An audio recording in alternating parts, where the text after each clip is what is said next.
This Um, conference will now be recorded. um, I just had a message in my ear just now that we're just now being recorded. Is that correct, Tim? Yes, that's correct. I thought it had started, but it did not, so I turned it on. Okay, thank you very much. But let's talk about sweeping. Pat?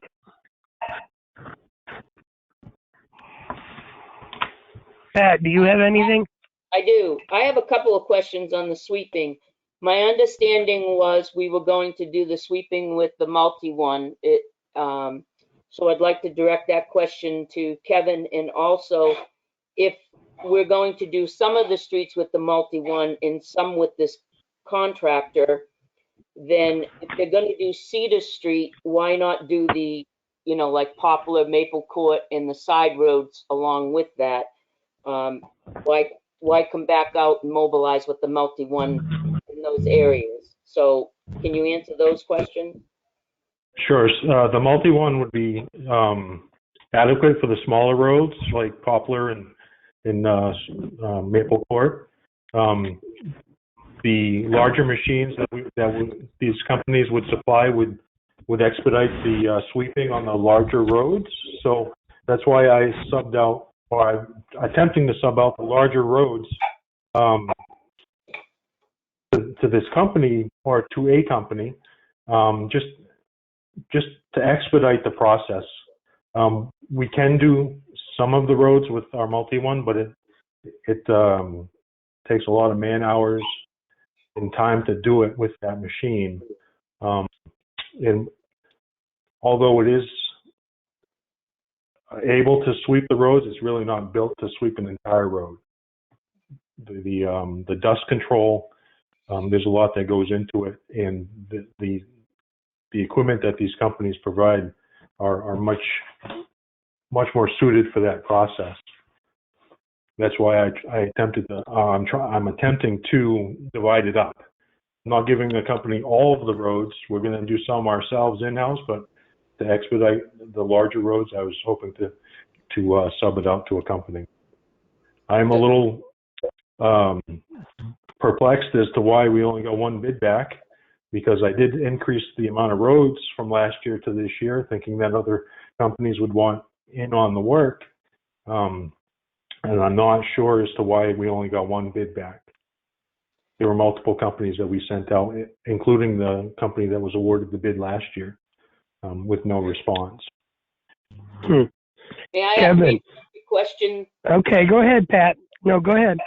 So Kevin, if we have, I'm familiar with the way that they did the sweeping in this area particularly, and it only took them to back up twice with the sweeper on Maple Court, and it took them less than 15 minutes to do it.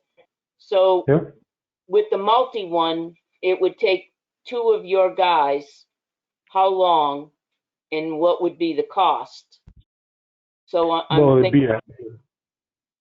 Well, we don't have any dust control with the multi one sweeping roads, so we'd have to pick rainy days to do the work.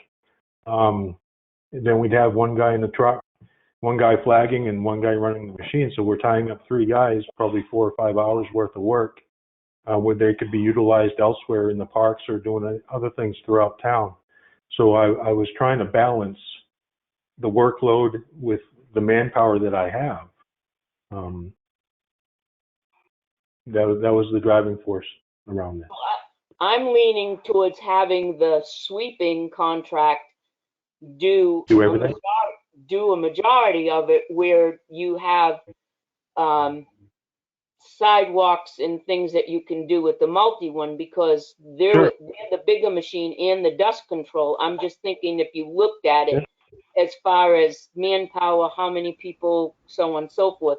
We were sold the bill of goods a couple of years back, as you know, that the multi one was going to be the end all perfect solution to the town of Tilton, and it ends out that it's not, because you're right, it doesn't have the dust control that everybody. And the luxury with this sweeping bid is that they charge by the hour. So if we were to add roads to their contract, I mean, I'm sure that they would be willing to stay in town and do as much work as we throw at them. So I'm pretty sure that they'd be flexible with all of that. I am a little concerned with $145 an hour plus $150 a day travel, because that does seem a little expensive, considering the prices that we spent last year. In the past, we've gone back and said if we added, was it you, Tim, that went back with Dennis and the others that said if we added roads, would you consider knocking down the $150 per day? But is that negotiable? That wasn't me. Okay. I would like to point out that the one bid that we did get, I received a phone call from that company, and they said that the bid was originally returned to them because there was no mail receptacle, undeliverable. So I'm curious that other companies sent a bid back, but it wasn't delivered because of a mix-up at the post office. So I think we're early enough in the season that if we were to maybe resubmit the bid to get more back to choose from, that we'd be in good shape as well. I'm just throwing it out there as an option. And I will say that there is, if you look, there's a little yellow sticky on the bottom where it says there's no mail receptacle. So Kevin is correct. I don't know why that is. And that's that we don't have a mail receptacle? The town of Tilton? Well, Correct. there is. Correct. I'm curious to see what the other selectmen have to say, Joe. Okay, good. How about you, Peter? My question was, how did the rate compare previously, and also how many hours per day are they looking to run the machine? Kevin? It doesn't say it in the bid, Peter.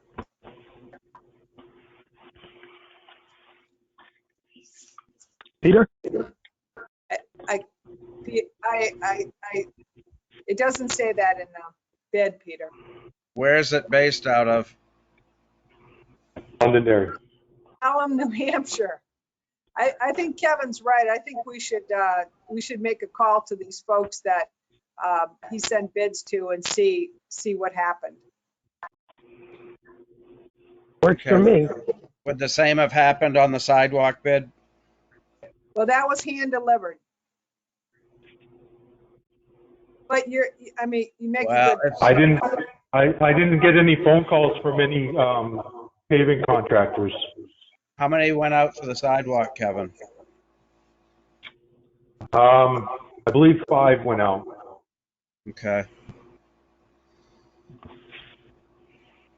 I have no problem waiting and redoing this and throwing in all the roads. Okay, I'm okay with waiting as well. How about you, Eric? Eric appears to be paused. Yeah. More comfortable if we reopen the process. Okay. John?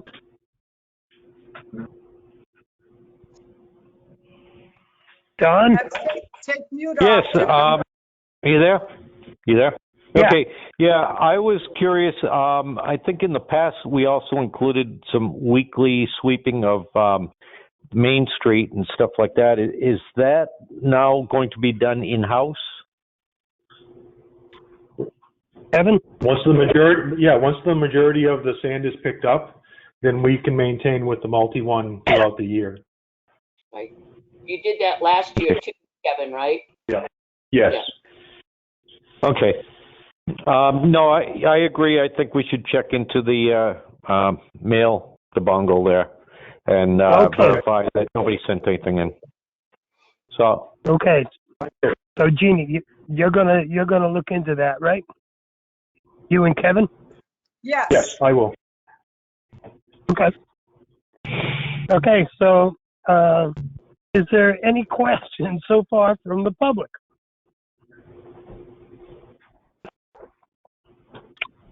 Hearing none. All right, we did the sidewalks. They were now So- at the point on the, yeah, John? Point of order, shouldn't we be tabling that? A motion to table it?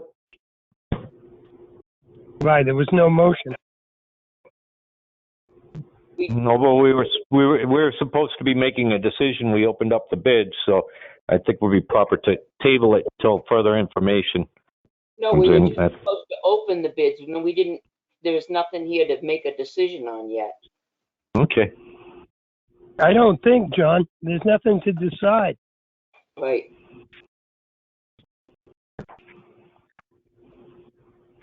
John? Sounds good. Go ahead. Okay. Yeah, go ahead. All right. Jeannie, do you concur with that? I think, Jeannie, turn up. yep, I'm good with that. Okay. Good enough. All right. Kevin Duval, Director of Public Works, report, please. Okay, well, I'd like to start out by saying that all the guys at Public Works we're doing good. We're staying healthy through this strange times, I guess I could say. Everybody's adhering to the 6 foot as much as possible and taking precautions. We're deconning the building as much as possible. All the door handles and trucks. All the trucks have been assigned to an individual, so there's no riding together in a vehicle. So we're staying on task with that stuff, so that we can continue working and doing our job.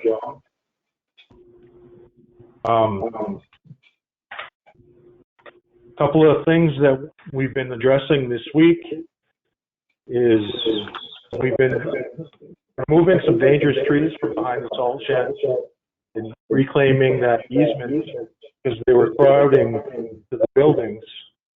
And our plan is to dry that area out and make it look nice. All the trucks are in working order. We're starting to go through all of our normal springtime stuff. One question I wanted to have for the select board was, usually at this time we set out our trash cans and our benches. The trash cans were put out today, but I would like to hold off on putting out the benches because that tends to make people want to congregate and hang out. So I'd like to hold off on that until they lift this ban on, gatherings in public. I don't want to put something out there that's going to create that situation. So I guess with the select board's approval or permission, I would like to hold off on that. Okay, hold on just a second. John, do you have anything you'd like to add? That I would like to add? Yeah. About the benches. No, I think, it's nice to have them out there, in case somebody needs to sit down, and maybe put a little sign on them, social distancing or something. But, I think people are doing real good with their social distancing and that. But that's kind of, I'd like to hear more on how other people think. Eric?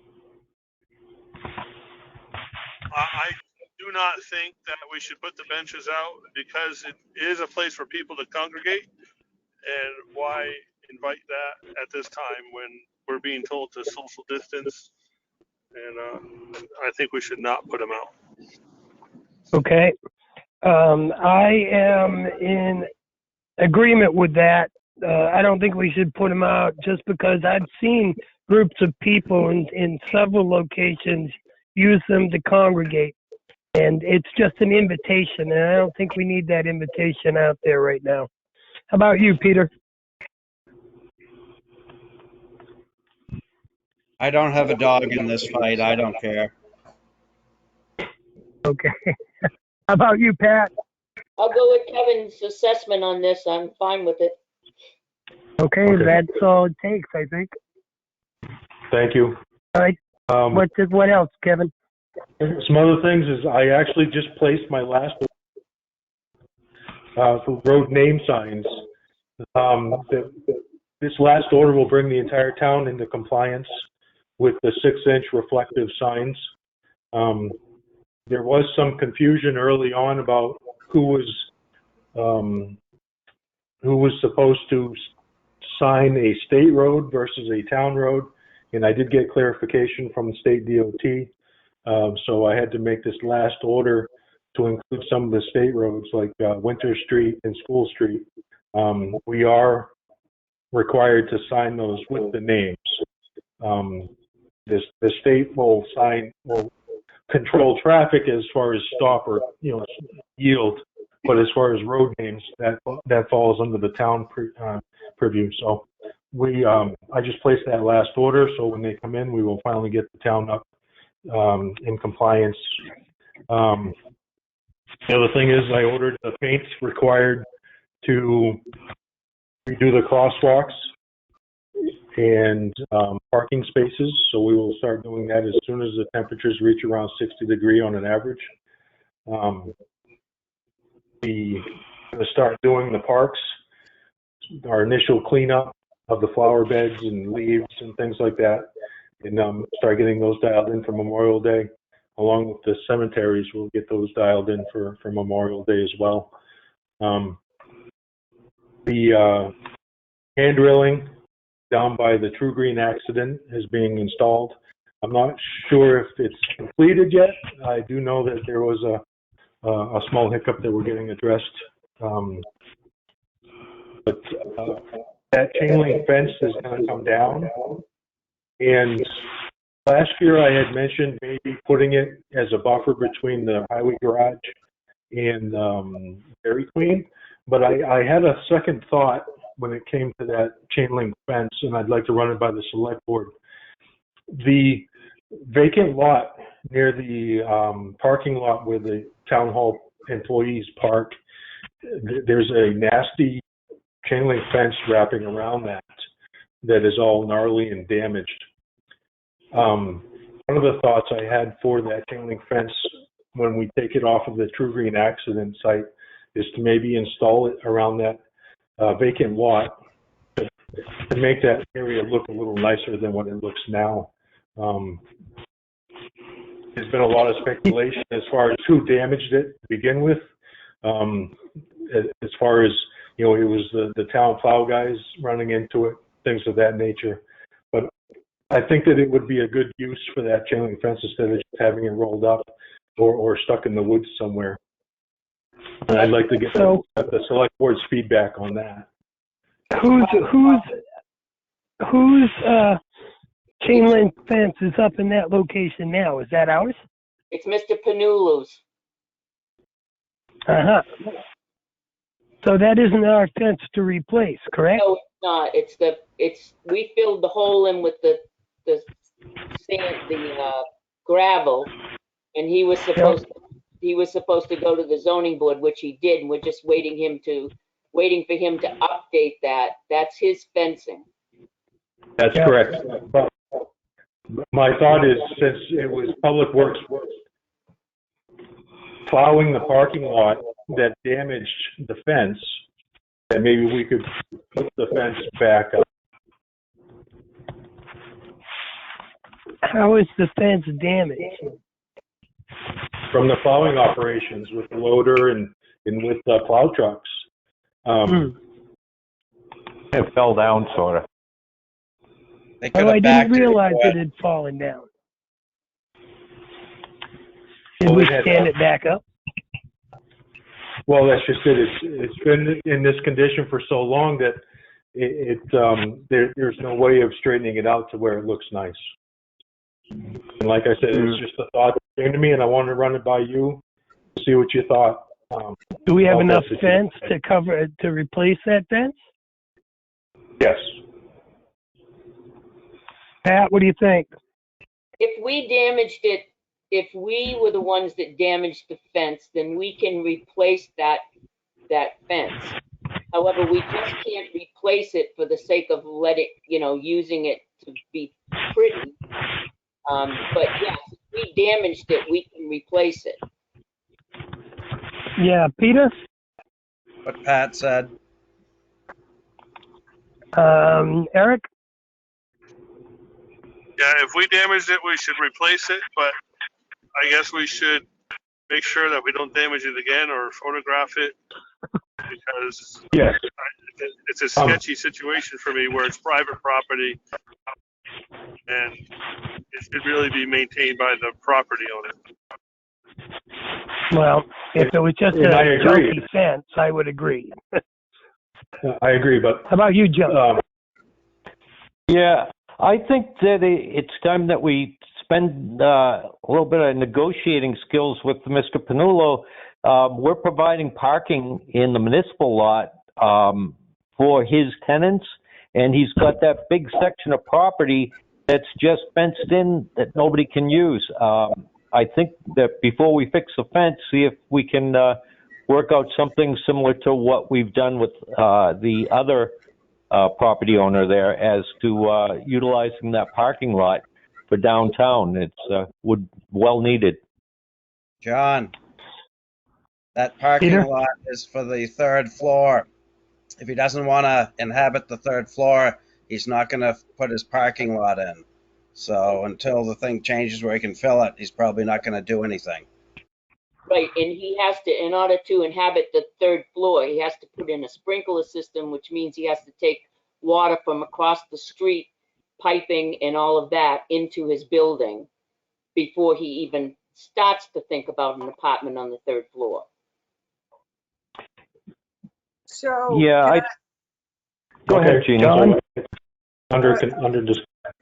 I was just gonna, if I could just quickly say, a couple months ago, I did reach out to Mr. Panullo to talk with him about coming to some kind of collaborative effort to clean that up and create parking. And he really was not interested at all in moving forward. He really wasn't interested in even having a conversation with me. I think what Kevin is onto is, if there's no other use for the fence, I think it's goodwill on the part of the town. If it's fence we damaged, to go back to Mr. Panullo and say, look, we'd like to put this fence up, and maybe that will help build a relationship to where we can move forward with him. But clearly something's gone on in the past, and like I say, he didn't even want to have a conversation with me. John? Yeah, I've had a brief conversation with Mr. Panullo, a couple weeks ago, and yeah, he was kind of holding out because he doesn't want to put the sprinkler in. It's very expensive for him. So I agree with you, Jeannie. It's kind of like a stalemate here. So maybe Kevin's idea is probably a good thing. I just wanted a little bit of clarification on what was going on with that. Thanks. Okay, I think we have enough for you to go forward with replacing the fence, Kevin. Okay, thank you. As But soon as it's clear from, Just want to be clear, before you go doing that, we need to have that conversation with Mr. Panullo, because, oh, yes. yeah, okay. Yeah, I won't do anything unless I'm directed to, yeah. No, you still have to conduct this according to the rules now, but whatever you need to do. Yep. Okay, thank you. Okay. Is that the end of your report? Actually, there's another question that I'd like to run by the select board. I would like to add two speed bumps to the speed bump collection that we have in town, because we're going to be applying those or installing those fairly soon. And I would like to add two speed bumps to Peabody Street. I've noticed that a lot of people race up that street to beat the light or to get around the light to avoid the traffic. And I would like to put a speed bump on either end. I have the speed bumps at the highway garage already, so it's not an expense.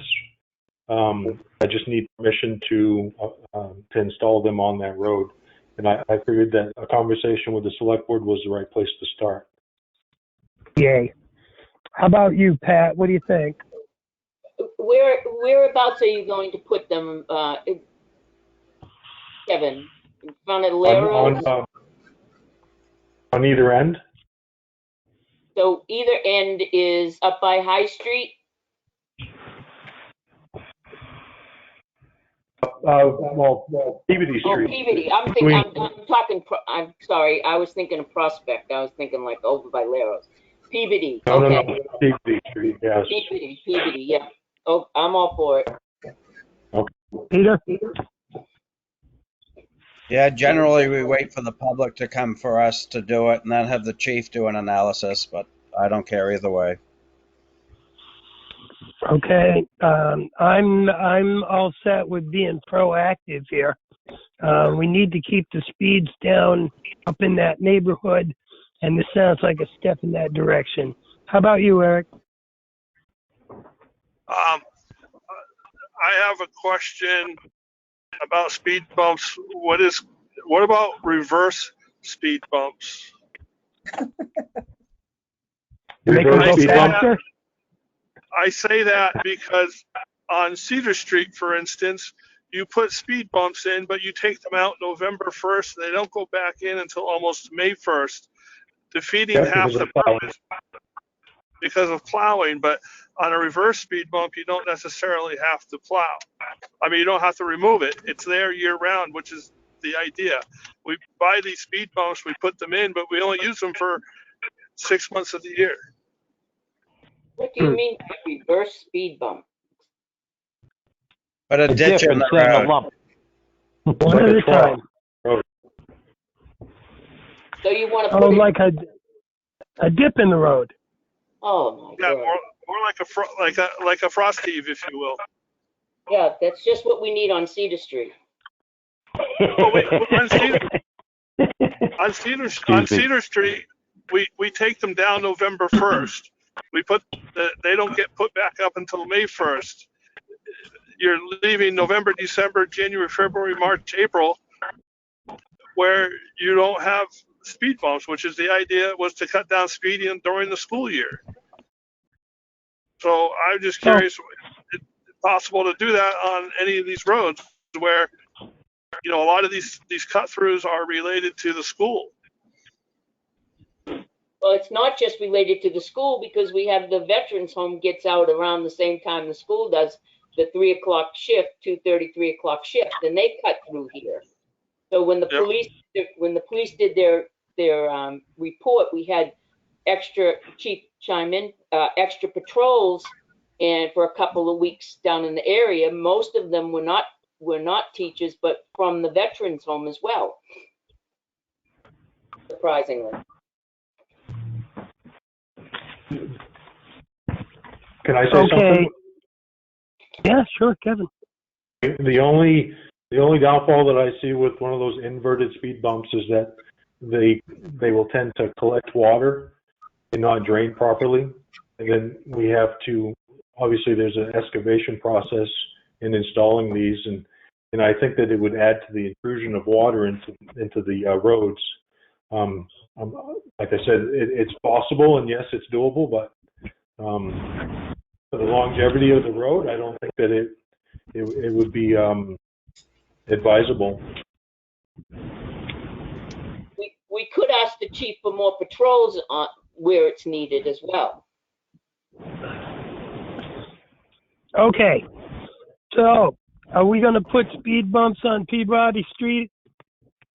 Pat? Can I talk? John? John? Hey. Yeah, typically we do ask the residents and get a little bit of input from them. That's where they live, and it's kind of it would be nice to get some input from them.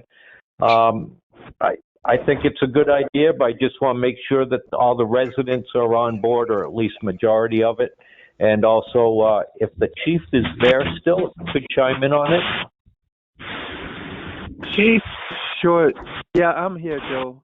Yeah, just I know that we have had complaints of traffic cutting through there to avoid the lights, and I know some of the neighbors in there have expressed concern and asked for some speed patrols, and we do try to put them in there, but it's usually at the same time we get requests in other parts of town too. So I would support the speed bumps on Peabody Street.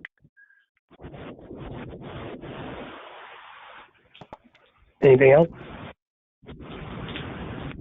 So, right back to the question. Pardon me? Are we still there? Yeah. I'm here, Okay, Joe. I'm getting static.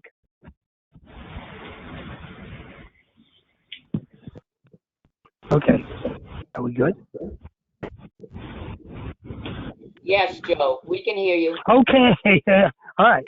I wasn't hearing anybody. Okay, so Pat, are we placing speed bumps on Peabody Street?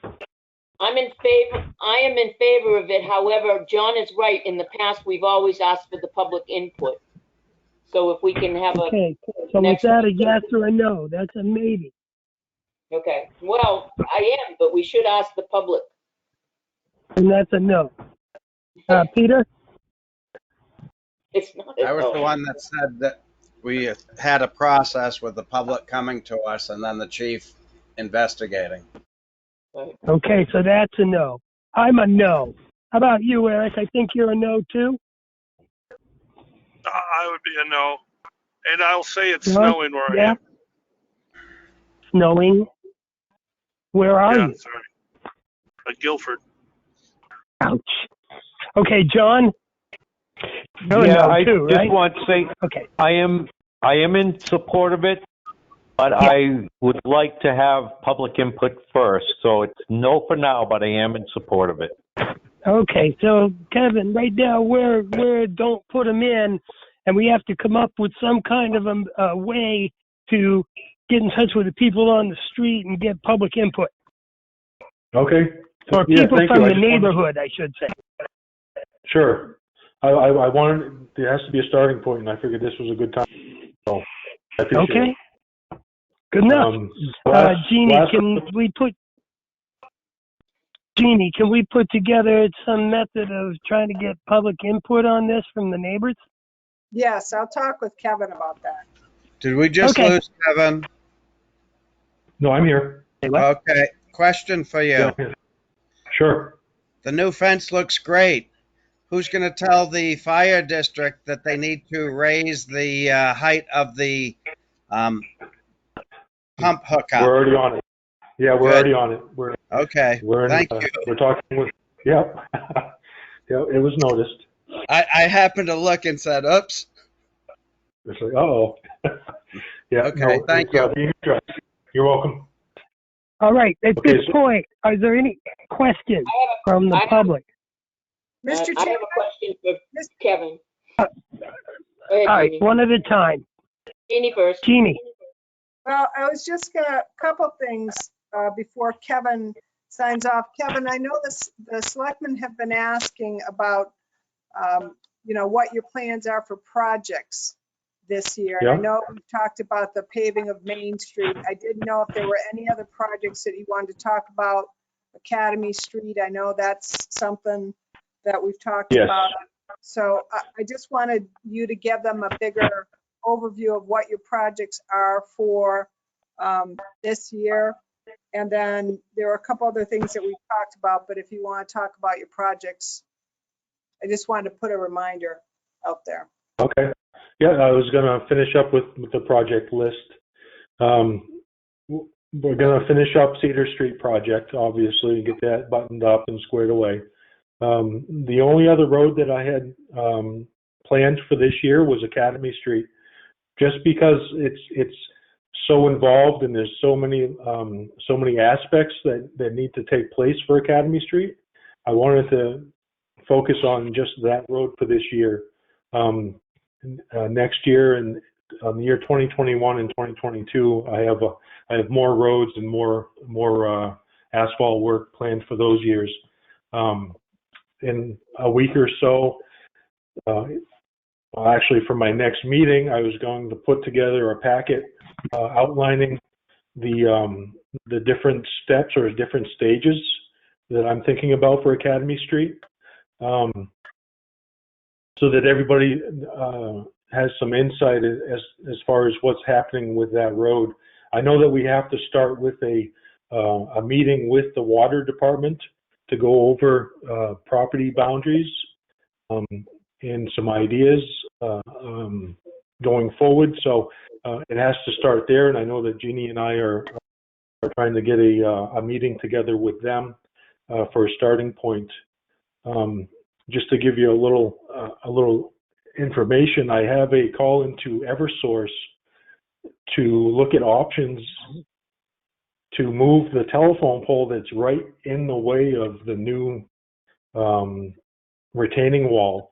There's a lot of soil that's there holding that telephone pole up, and in order to build a proper retaining wall there, that pole has to be relocated.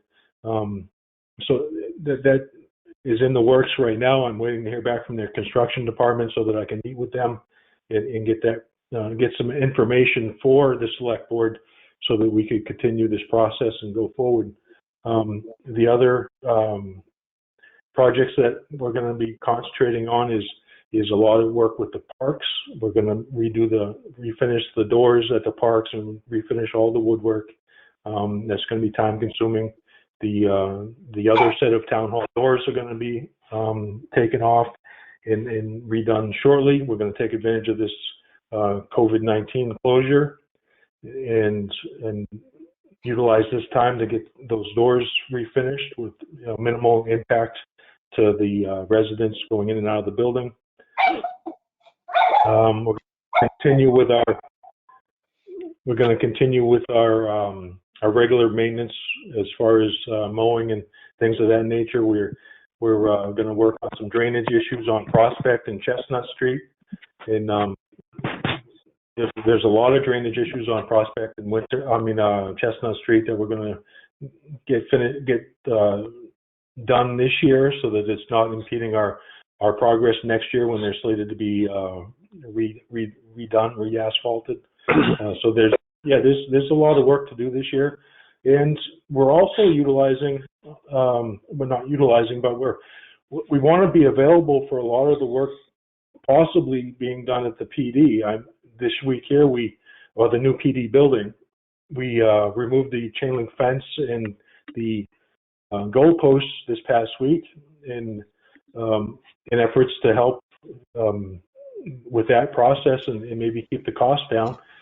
We'll do some whatever work we can to help that process or to help that project and maybe keep our costs down with that. So we do have a lot of work going on this year. Any questions? Yes. I do. Peter. I'm a visual sort of guy, so on a couple of fronts. One on Academy Street, I'd like to see a production schedule showing when it gets reclaimed, when water goes in, when sewer goes in. I don't know if it has gas, but as each utility from start to finish, projected time frames. I'd also like to see the same through the year for your crew, so that say third week of July, you're anticipating on doing this. It's not hard and fast, but at least it gives us an idea. Sure, I could definitely do that. Thank you. To be honest, this last month or so, it's been touch and go. I didn't want to commit to any projects, not knowing what companies I was going to be able to get parts or supplies from. I didn't want to start a project and come to find out I can't get drainage or catch basins or things of that nature. So if there's a question on the delay of this process, it's only because I wanted to see how this virus thing was going to play out and to see exactly what I was going to have for resources to go forward with my projects. Early on, I was told that it was possible that the asphalt plants, the paving companies weren't going to work. So there was a lot of uncertainty as far as going into this new year. But now that things have kind of settled and I know what companies are on the essential list and what companies aren't, I can continue on with my projects, and I can definitely get that time frame lined up for you. Thank you. In the next week or two. Yeah. How about you, Pat? You had a question? I do. The sidewalks, when you said you're ordering the paint for the sidewalks, are we keeping the blue in the center of the sidewalks? Yes. In order to, if we were to go to the white, it would be a lot of, we'd have to buy a lot of black paint to cover up the blue. So I think we should continue with the blue, with the white border, and clean up the edges. I think we should continue with that. And obviously I'll do whatever the select board, asks me to do, but I was going to just go with the blue and the white again. I'm very excited about that idea, because we've got more compliments on that blue than any other project downtown. So the other thing is, I just lost my train of thought when the dog barked. Well, go to the next one, because I had it written down here and the dog barked and completely. Eric? I got it. Maple. Okay. How can I forget Maple Court? So you wrote in your report about cleanup on Pine Street where they did the staging. So I just wanted you to be aware that where they did the staging with the pipes and everything on Maple Court, Rowell's came and did a very, very nice job of cleanup. And then the very next day, the water company came and drove their trucks right through it. So it just undid everything that Rowell's did. So that still is unfinished business. Okay. There's Well, I wasn't aware. Yeah, I knew you weren't aware of that because we had talked about it last year, and I made it known in the minutes. So we wait. Okay. We said wait till the spring, and here it is, the spring. Yeah. Okay, that's it. Okay. Is there anybody else? John? Yeah, John? I have a question. Okay. All right, you'll be next, Eric. John? Yes, I have about 3 or 4 questions for Kevin. The first one was when you remove the old fence along Riverfront, will you be able to plug those holes in such a way that water won't get in? I was concerned with freezing and cracking. Yes, they'll be sealed up. Okay. The next thing is you guys have an enormous list right there. Will the guys be able to still get their vacation times in? I didn't want to, deprive them of any of that and have them stuck without it. Oh no, they'll still be able to take their vacation time. Okay. And let's see. The next thing is apparently, I don't know if you've been up there with your coordinating of the pavement by R&D and repairs, as well as the final coat. Apparently, the sewer lines have not been brought out to the edges of the paved area, so anybody who connects up would have to dig up the road again. And I think there's one that was in process that had to get connected to a clay pipe because they couldn't find the sewer pipe. So my concern is that if we go ahead and we put the binder and the top coat on, we'd have to dig it up again, and then it was fruitless. Exactly, and I wasn't aware of that situation. I haven't had any conversations with the sewer department. Okay, So, I think there might be a resident that's online now that might have a little insight on problems that they had. I don't know if that's appropriate. Or maybe they should just talk to you. There will be an opportunity for them to speak shortly. Okay, If so they're just so that's a heads inclined. up for, that's a heads up for Kevin. And the last thing I had was, in the process of doing the downtown sidewalk and planning that, have we coordinated the wiring for any trees or any trees that we would be planting? And also there was talk of lights going in downtown if a grant went through. Should that be pre-wired so we don't have to dig that up after? Well, I wasn't aware of any future lighting being installed or trees being installed on the south side. I was under the impression that all of the trees and lighting were going to stay on the north side, which was done last year. That's why the bid went out.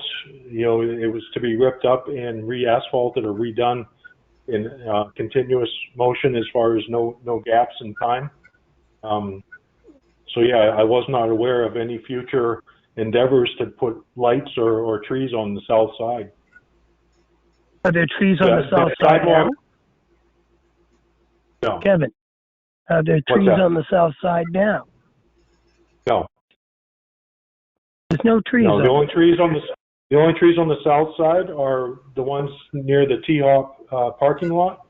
They're in there. There would be a flower bed. The raised bed. That sidewalk isn't wide enough to install trees. A tree base has to be 4 feet by 4 feet, and the sidewalk isn't wide enough to accommodate that. Okay, there was talk of putting lights in on the, like an ornamental type lamp post.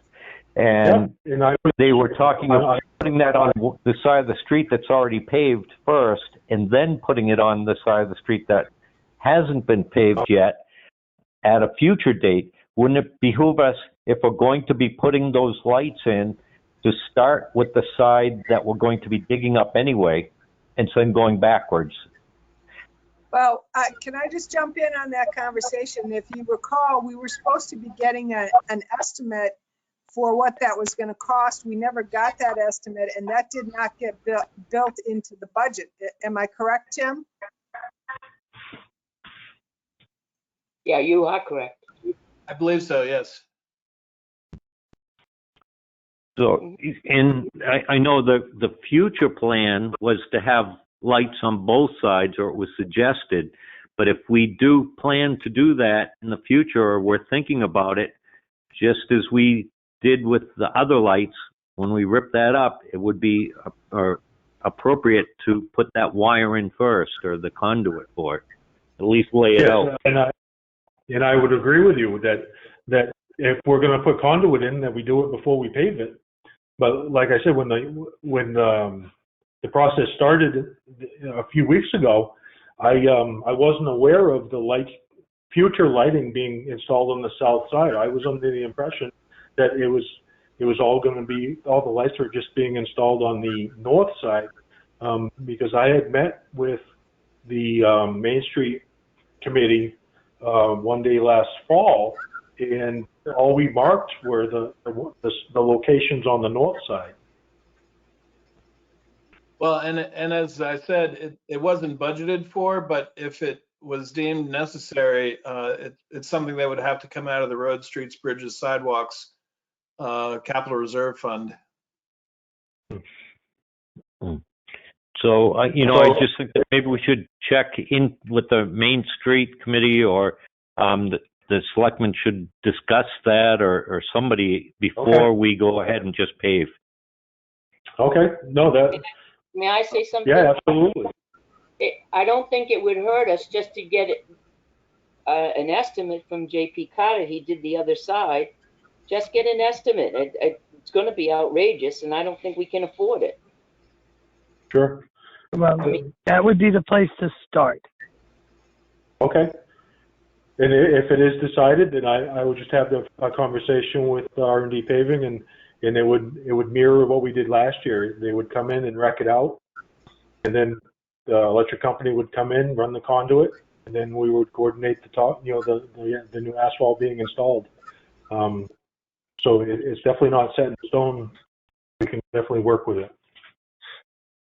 Okay. Okay. And that's all I had, Kevin. Thank you very much. You guys have been doing great. Eric, you You're had welcome. something? Yeah, I was just, I mean, I have my concerns about Cedar Street, but you addressed some of those. But Academy Street, there's going to be a lot of activity going on where you're having that retaining wall worked on, and then you're going to have paving, and you're going to have utilities. So how is that all coordinated so you don't have, is the paving on the road going to interfere with the work on the retaining wall, et cetera? No, it's not going to interfere because it's going to be done in stages. All the work is going to be done before the paving company comes in and does their job.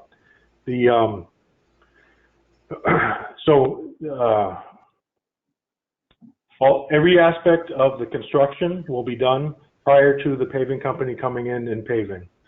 One of the things that I have thought of while the construction is going on is that road be temporarily one-way travel so that we could utilize half the road for the construction activities without traffic interfering.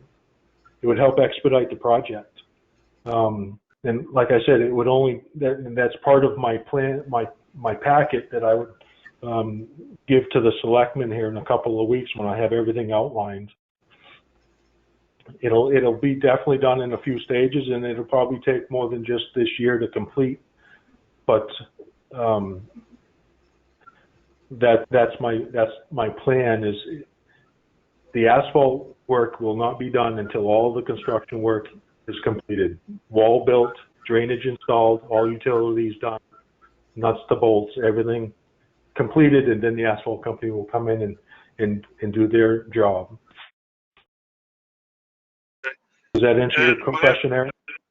Yeah, and then I'm going to go back to Cedar Street only because I just remembered that one of the residents there, the second house up on the right, I think it's gray, they said that since they've repaved the road, their cellar is getting wet again. So I don't know if you want to knock on their door and say, have them show you, but when it rains like it is today, the water is still kind of flowing into their basement somehow. So. Wow. Okay. I wasn't aware of that. I thought for sure we're catching everything. I was just talking to him the other day. He said the upper catch basin near the Maple Court, that catch basin seems to be full of rocks and stuff already. So. Okay. So yeah, that they have to be might cleaned be up. contributing to that. Yeah. Yeah, the catch basins are slated to be cleaned here in the next month or so. So. Okay. And then I have something on a personal level I'll email you on my own. So. Okay. All right, I'm next. I just would like to say here and now that we are postponing Town Amnesty Week indefinitely to be rescheduled once it's safe to do so. That's kind of a public works thing. Also, that Public Works is not accepting materials requiring payments, cash. Although it will still be open, correct me if I'm wrong, during its normal hours for the accepting of garbage and recyclables. Is that correct, Kevin? Yes, we're still accepting metal, household burnables, which is the MSW dumpster, household, the regular kitchen trash, and the recyclables. Yes, we are accepting those. So anything that we charge money for, we don't accept. Okay. And lastly, that the road bans, weight limits and what have you, have been lifted. Is that correct? That is correct. Okay, that's all I have. Is there any other selectman or town official? Mr. Chairman? Okay, yes. Just one more issue. Kevin, asked me today about the bathrooms at Riverfront Park, and I know this is a parks kind of purview, but the selectmen did close down all the public buildings, and what Kevin asked me was, should he prepare to open up the bathrooms? I'm guessing that you probably don't want that to happen until we're through this COVID crisis. I don't think we want to encourage people to use the public bathrooms. And again, ultimately, I know parks is the one where we should have that conversation, but I just wanted to make you aware that Kevin was asking the question. Peter, would you like to begin this conversation? Sure. I can bring it to Parks. I don't think they'd have any issue agreeing with Kevin on this until such time as they resolve the current crisis. Okay, how about you, Pat? I agree with Peter and Kevin. Yep, I'm in agreement. Eric? I am in agreement.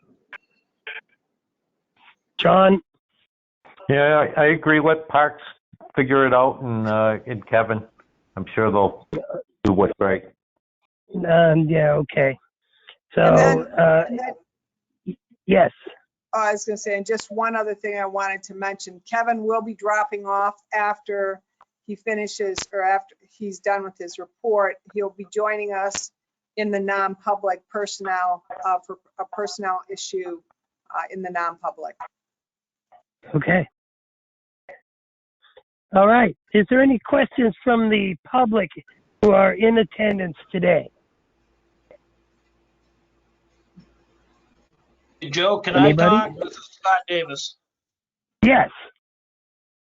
I was Scott just Davis. wondering, is the reason that you're not receiving bids at the town office because the office is closed? That is your mailing address. Have you notified the post office?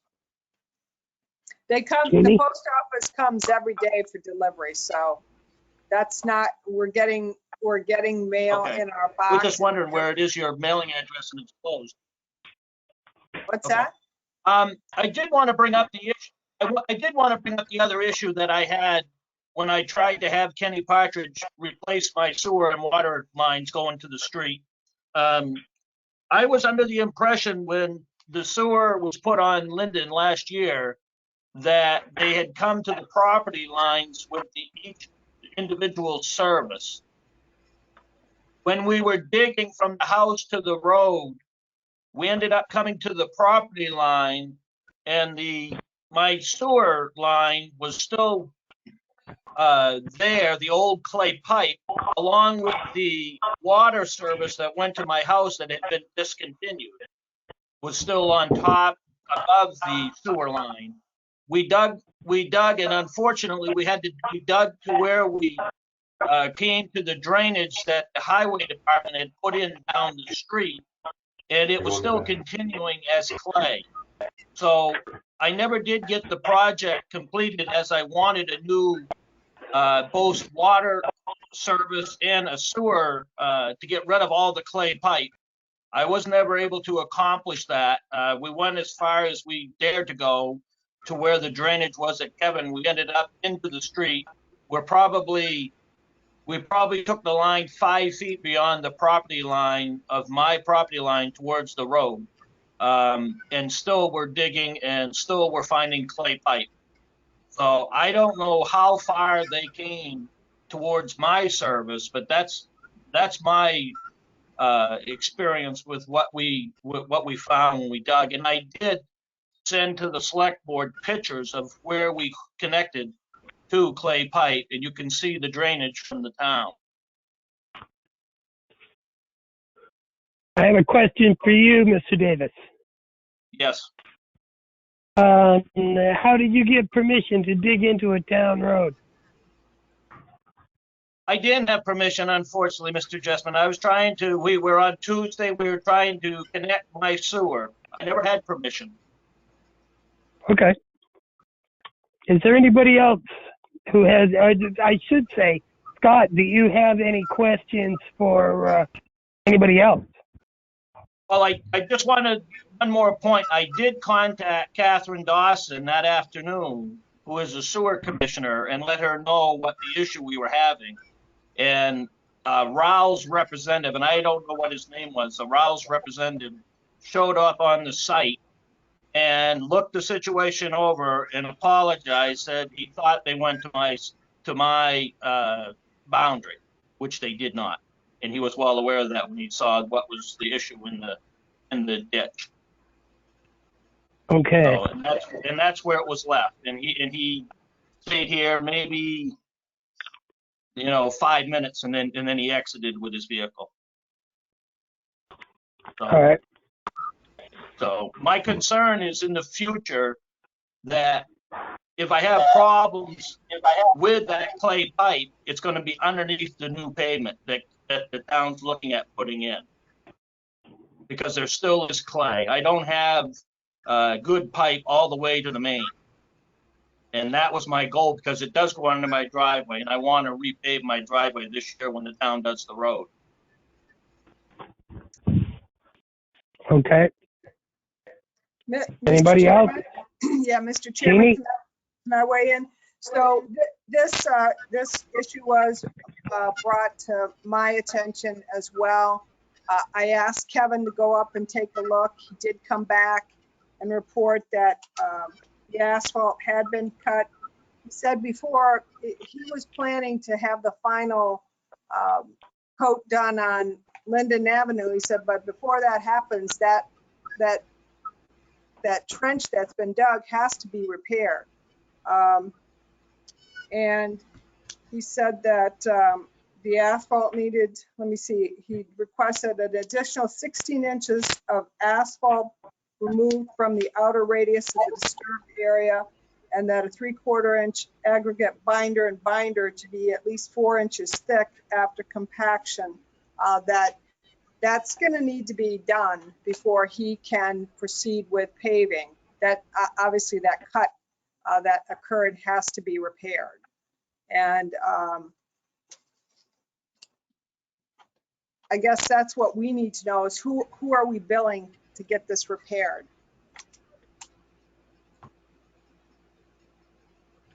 Well, I don't know. We're going to have a discussion, huh? Yeah, What was the I think thickness I'd of like the to know binder? All right. Peter. What was the thickness of the binder? 4 inches. Oh, you're still there, Kevin. Yeah, I'm still here. Is that the same thickness as chestnut? Chestnut. I mean, cedar, sorry. No. If cedar has 4 inches, then we've got big issues. No. My train of thought for the 4 inches is to have some added security for a base, since it was disturbed down to the sewer depth, without knowing how the compaction was for that material. So I'm looking to strengthen my base layer so that I don't have any cracks developing in my top coat. So the compacted base should be 2 inches. I'm just looking for some added security that top coat, when it's applied, is going to stay true. Doesn't matter how much asphalt, if you don't have compaction, it's going to fall apart. You've got to have compaction, and then what you have to have is the emulsion or tack coat done to the joints. That's what seals it and helps bond it together. Yeah, I understand that, but I can't dig that trench up and repack it. So I'm looking to what I can control for the repair. You compact it before you pave it. Well, however we get it done, I guess what I was trying to understand is, I mean, is there a process in this community in terms of when you are going to do something like this, that you have to pull a permit, or you talk to the sewer commission, or you talk to the DPW before you do the work? And now that this has happened, however it gets repaired, who are we billing to get it repaired? Because it's got to be fixed so that we can finish Linden Avenue. So I guess that's what I was looking for, direction. Pat, Yep. So am I under the understanding that Linden Avenue was cut through after they did the base coat? Right, Yeah. okay. And then, and so the piping was never replaced. Am I correct in saying that? Well, The I old would pipe just, is still existing underneath there? I would just say, Correct. in having a conversation, and Peter, maybe you know more than me, but I did talk to Johanna about it, and she said that when they did, excuse me, when Rouse did the work, that they did not want to go into the driveway, cut into the driveway, so they came up, and I haven't been up there to look, so I don't know, but they came up where they brought the sewer pipe was up next to the drainage, so that it wasn't where they were cutting, it was someplace else. Peter, maybe you know more than me. So we have an ordinance, once, particularly on a new road, you can't cut into a new road unless you come to the Board of Selectmen or permission from the highway. I don't know which is which. Highway, Public Highway. Works. You have to go to the highway in order to get permission to cut through, no matter what. Unfortunately, sometimes with emergencies, people forget to do everything, and in the heat of the moment, they're just working on the situation, which I think is what happened Sound here. like it was an emergency. Was it an emergency? Yeah, my pipe was an egg shape, was failing. I've already had one blockage. So it was failing, but it wasn't really an emergency. I would say Well, it it was. blocked up. I mean, how many times are we going to block up? That's what I was trying. And I was Well, told last year.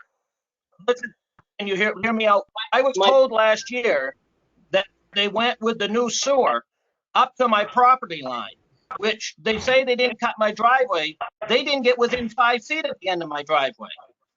Right. I'm with you, Scott, on that one. So my whole thought process is they're supposed to be being billed because they cut through all of that. They're the ones that are going to be billed because number one, they didn't come to the town and ask them permission. We do have an ordinance on that, Gene. Well, who is they? Who cut through it? Did Rowells cut through it? no. I believe That was Kenny. me with Kenny Yeah. Partridge that cut through it. And you know what? It cost me to go as far as I had to go when we were exploring, trying to figure out where the sewer. I ended up paying for another 3 or 4 hours of all his men and equipment, trying to figure out how far they actually went. The last thing I want to do is put a new sewer line and hook on to old clay pipe. It's ridiculous. It's a waste of money. It's not, and we still have that old pipe under a road that you're talking as a town. Why would we pave and waste taxpayers' dollars paving on a road that the sewer main has not been replaced underneath, and we know it's failing? It's 100-year-old clay pipe or whatever.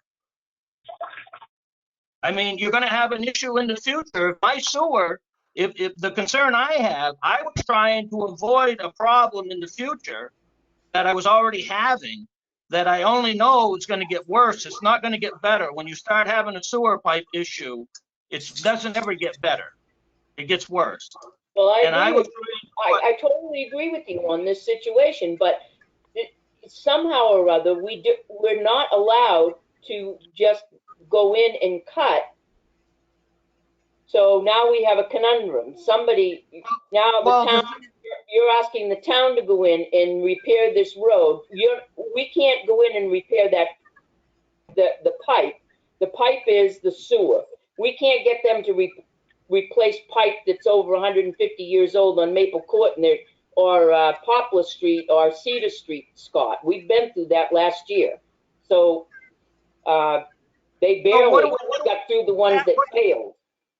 I guess I'd ask the selectmen, what do I do in a year when that piece of pipe that's underneath your roadway fails and I have no sewerage? Have to dig the road up again?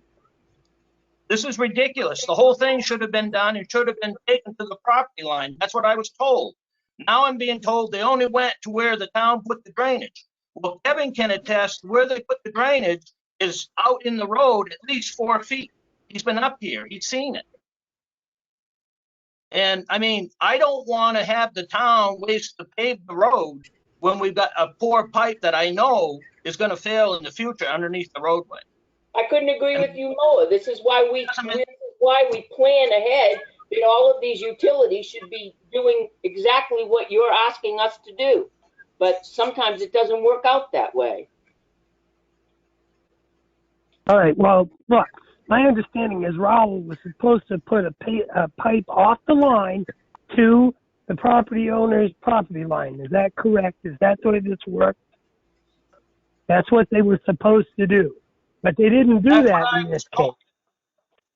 How do we get a definitive answer from the sewer company, sewer commission, or whether or not they were supposed to do it and didn't do it? That's the answer that we need, so that we can either tell Rowells to do the job that they were supposed to do, and then we can fix the road correctly.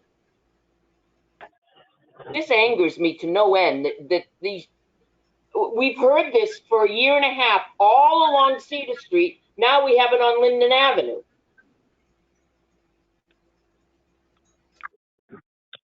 Okay, can we, I'm just spitballing here, but Jeannie, can we send something from the Board of Selectmen to the Sewer Commission asking for an answer about how far the new sewer connections were supposed to go?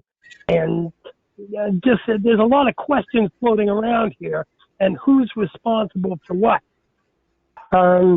Was the sewer line supposed to go right to the property line? Why didn't it? Is that the only one? Well, And how we get those answers? I'm certainly happy to do that, and I will. Why can't Peter answer this for us? Yeah, Peter's right there. Go ahead. I've been waiting. I understand he is, but he's one guy. He's not the sewer commission. He's the chairman of the sewer commission. Why can't he answer it? He can try, but he can't speak for the sewer commission. I can't get a word in edgewise. You will. All right, Peter, go ahead. So this week I've been apprised of a situation. With COVID-19, we're trying to figure out how to meet. We're a small board. We're trying to meet, but we can't meet in town hall. We've suggested Riverfront Park, but that's probably a no-go. So it's hard for me to discuss except for based on hearsay. Everything I have is through email or secondhand. So I'm hearing what Scott says. I'm assuming that is correct. I trust his word. We haven't had time for a meeting. I would say at this point, you send the billing to the sewer commission and let us try to figure it out. It's tied into part of our project. Jeannie? It's not my decision. That's for sure. It's a selectman's. All I'm trying to get to is we've got Kevin who needs to do paving, and we've got a big trench in the road that's been cut, and we need it to get repaired so we can move on. But then again, I hear, what, and I have no idea. I hear Scott Davis saying that, he questions the integrity of the pipe to begin with on Linden Avenue. So to his point of doing any more work before that's resolved, I don't know. Seems like a mess. Hello? John? Yeah, I don't think it's a point of who we're going to build to fix the pavement. I think the question is who's going to check to make sure that they fulfilled their obligation to supply the pipe to the property lines or what, and how to fix that pipe, and then from there deal with that. Because we don't want to just pave it over no matter what. We should get this done right. So how do we proceed here? should we, that's why I suggested the sewer commission. And I understand the difficulties that they face as well. But somebody has to deal with Rowell's, and the town had no contract with Rowell's. The sewer commission did. I mean, correct me if I'm wrong, but the sewer commission is going to have to reach out to Rowell's to get the answer to these questions. That would be correct, Joe. Okay, so again, how do we proceed? Well, Board of Selectmen should send a letter to the Sewer Commission requesting that, and then I'm sure somehow they'll be able to come up with some type of information. So I'm Some way. happy to draft a letter for the selectmen to look at, to send to the sewer commission. But again, Yeah. I want to go back to, we work on policies and procedures and permits and things that are supposed to be done the appropriate way in town. And I asked the question, do we have a process for somebody cutting into the road? Was a permit required? Could this have been avoided if the sewer commission had been, I guess, contacted before any of this had happened? I mean, I don't know. I'm just asking. The town needed to be contacted before any of this happened. There's an ordinance in place, Jeannie. Anybody cutting into the road, I think it's up to 5 years old. Can I just weigh in? Sure. My intention was never to touch the road. My intention was to go to my property line, attach the new pipe, and come back onto my property, never to be on the town's property. It would have taken it to my property line, this would be a new issue. But it wasn't taken to my property line. And I mean, Kevin knows where he put the drainage down through last year. And the drainage is a good 4 feet from the property line out. And this pipe is still, this clay pipe is still going underneath his drainage and continuing. And on the other side is the gas main. So, I mean, I never planned on going out in the street, but it's sad when you have a contractor and your understanding is when you ask the question, and I'm not somebody that's shy to ask the question. I asked, did they go to the property line? I was told yes. And I guess I shouldn't have taken someone's word for that, unfortunately.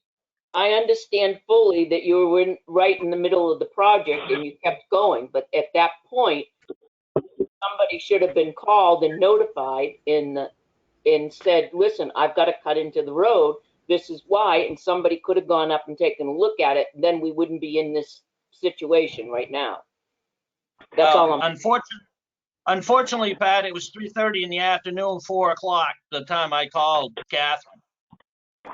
So we figured out that we weren't finding on the edge of the property line what we were looking for. Oh. So Catherine knew you were cutting into the road?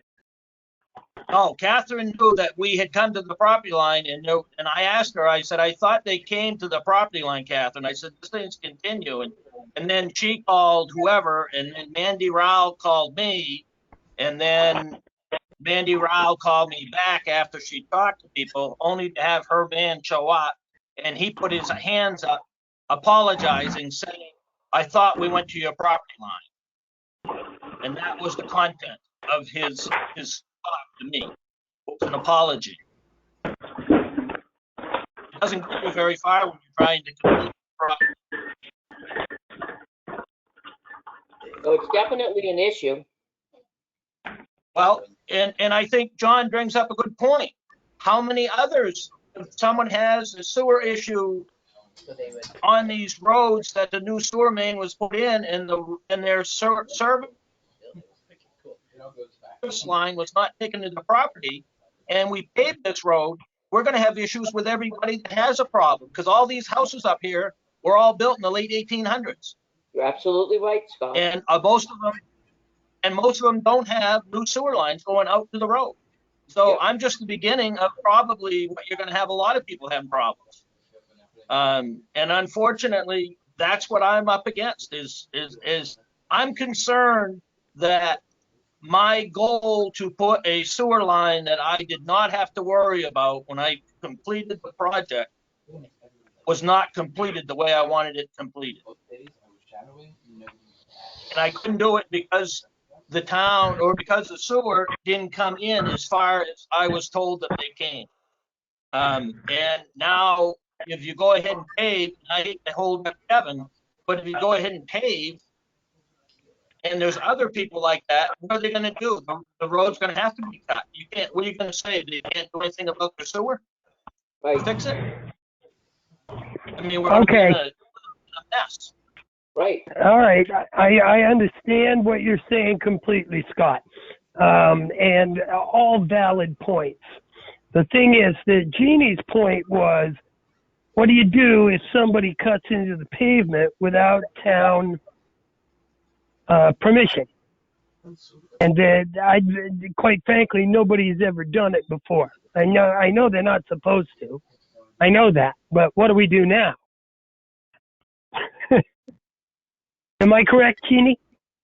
Oh, I'm sure I'm the first one that's been tarred and feathered with it. Well, the gas company Well, did, I don't think the asphalt plants are working yet, so we can't tar you.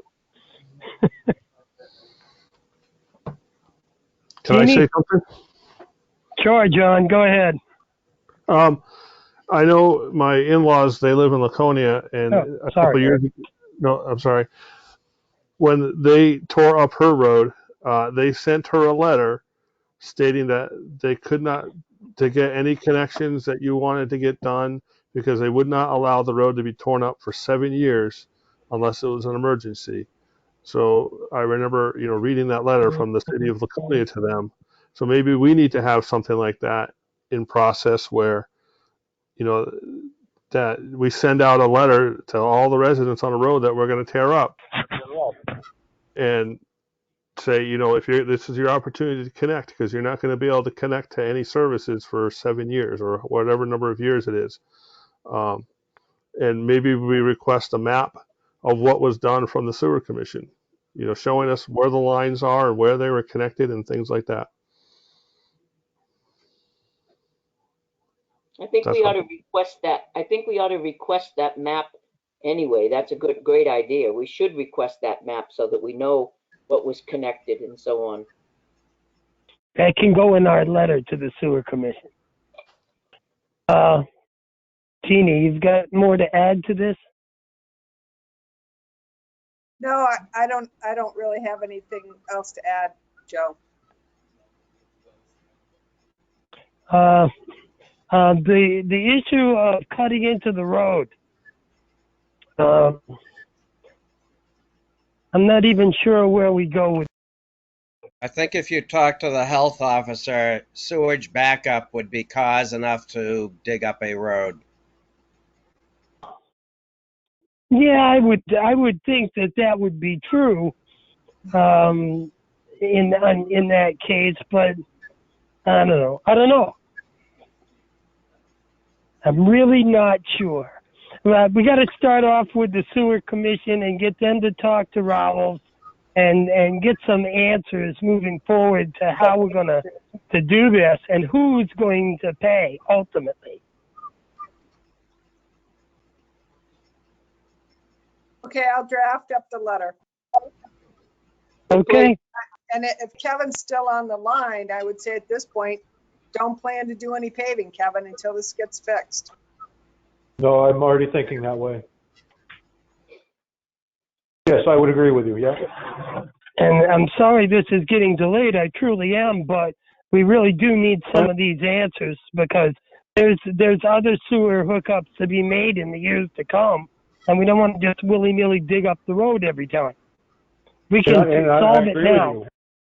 Yeah, and today's technology with the cameras that are available, we could camera every service and take a footage reading and find out just see where how far it goes.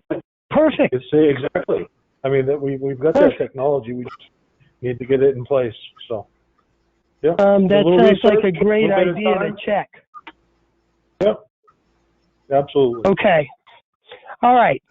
So, is there any more input from the public? Hearing none. Thank you very much, Kevin. I'll be talking to you later. The next Thank thing you. on the agenda are the selectmen's reports. First up is Peter Fogg. All my questions have been answered, thank you. Excellent. And I'm up next. Let me see. My question is with regard to the swearing in of new members on the various boards and committees that were, we just had a number of new people volunteer for the boards, and they've yet to be sworn in or contacted that they've been accepted, or what's the process, Jeannie? How are we doing this? So the process is that we've been waiting for the folks who have been indicated an interest. They filled out the application form and the selectmen signed off on them. Once the selectmen have signed off, and with a couple of them, there is final sign off, Gail will be calling those people individually and trying to schedule a time where they could come in by appointment and she can swear them in a safe manner. Okay. Do we have access to those pieces to sign electronically, or do we have to go into town hall to sign them? Well, that would be a Tim question. Yeah, You've got to all- swear them in. the answer is yes. Anything that the selectmen need to sign can be sent out to the Sign Now product. Selectmen have Okay, and already we can. signed. It's the swearing in process. Okay. So now Gail is going to be in touch with these people to get them to have a time they can sign in or be sworn in. Correct. Okay. All right. So to anybody out there who might be listening, you'll be called soon to set up a time to be sworn in. My other thing is we made a motion, a bunch of, God only knows how many meetings ago now, that we were going to reevaluate an April 3rd date. And then we moved that to the 12th, I believe. But the the 12th is going to come and go in 4 days. And I think it would be prudent to extend all of the extenuating circumstances that we have here in town until the state of emergency is lifted, which kind of means it's an open-ended date instead of one that just goes to one specific time. So we don't have to keep revisiting it.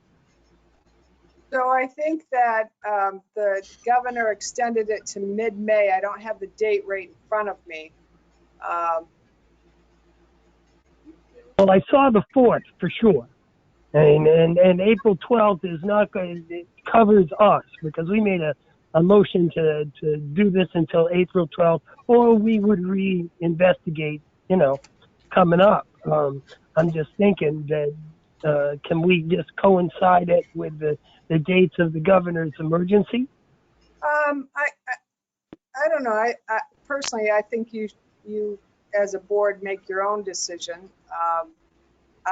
I would recommend you say the building, if that's what you'd like to do, is keep it closed until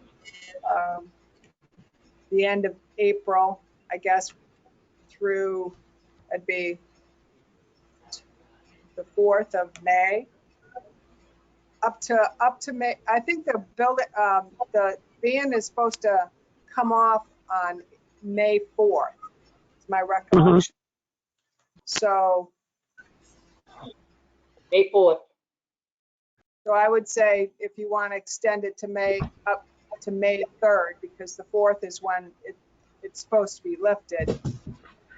As we get closer, we can make that determination again, or you can, Joe, as you say, just go along with whatever the emergency order is. But I think it's helpful for you all just to touch base and weigh in on it. Yeah, okay. then I would make a motion that we extend our emergency declarations here in the town of Tilton until May 4th, May 3rd, May 3rd, yes. May 3rd. No, May 3rd. Up to and including May 3rd. Sure. Scanlon, second. Okay, we have a motion and a second on the floor, and it is up through May 3rd, and May 4th has nothing to do with it. Is there any discussion on that?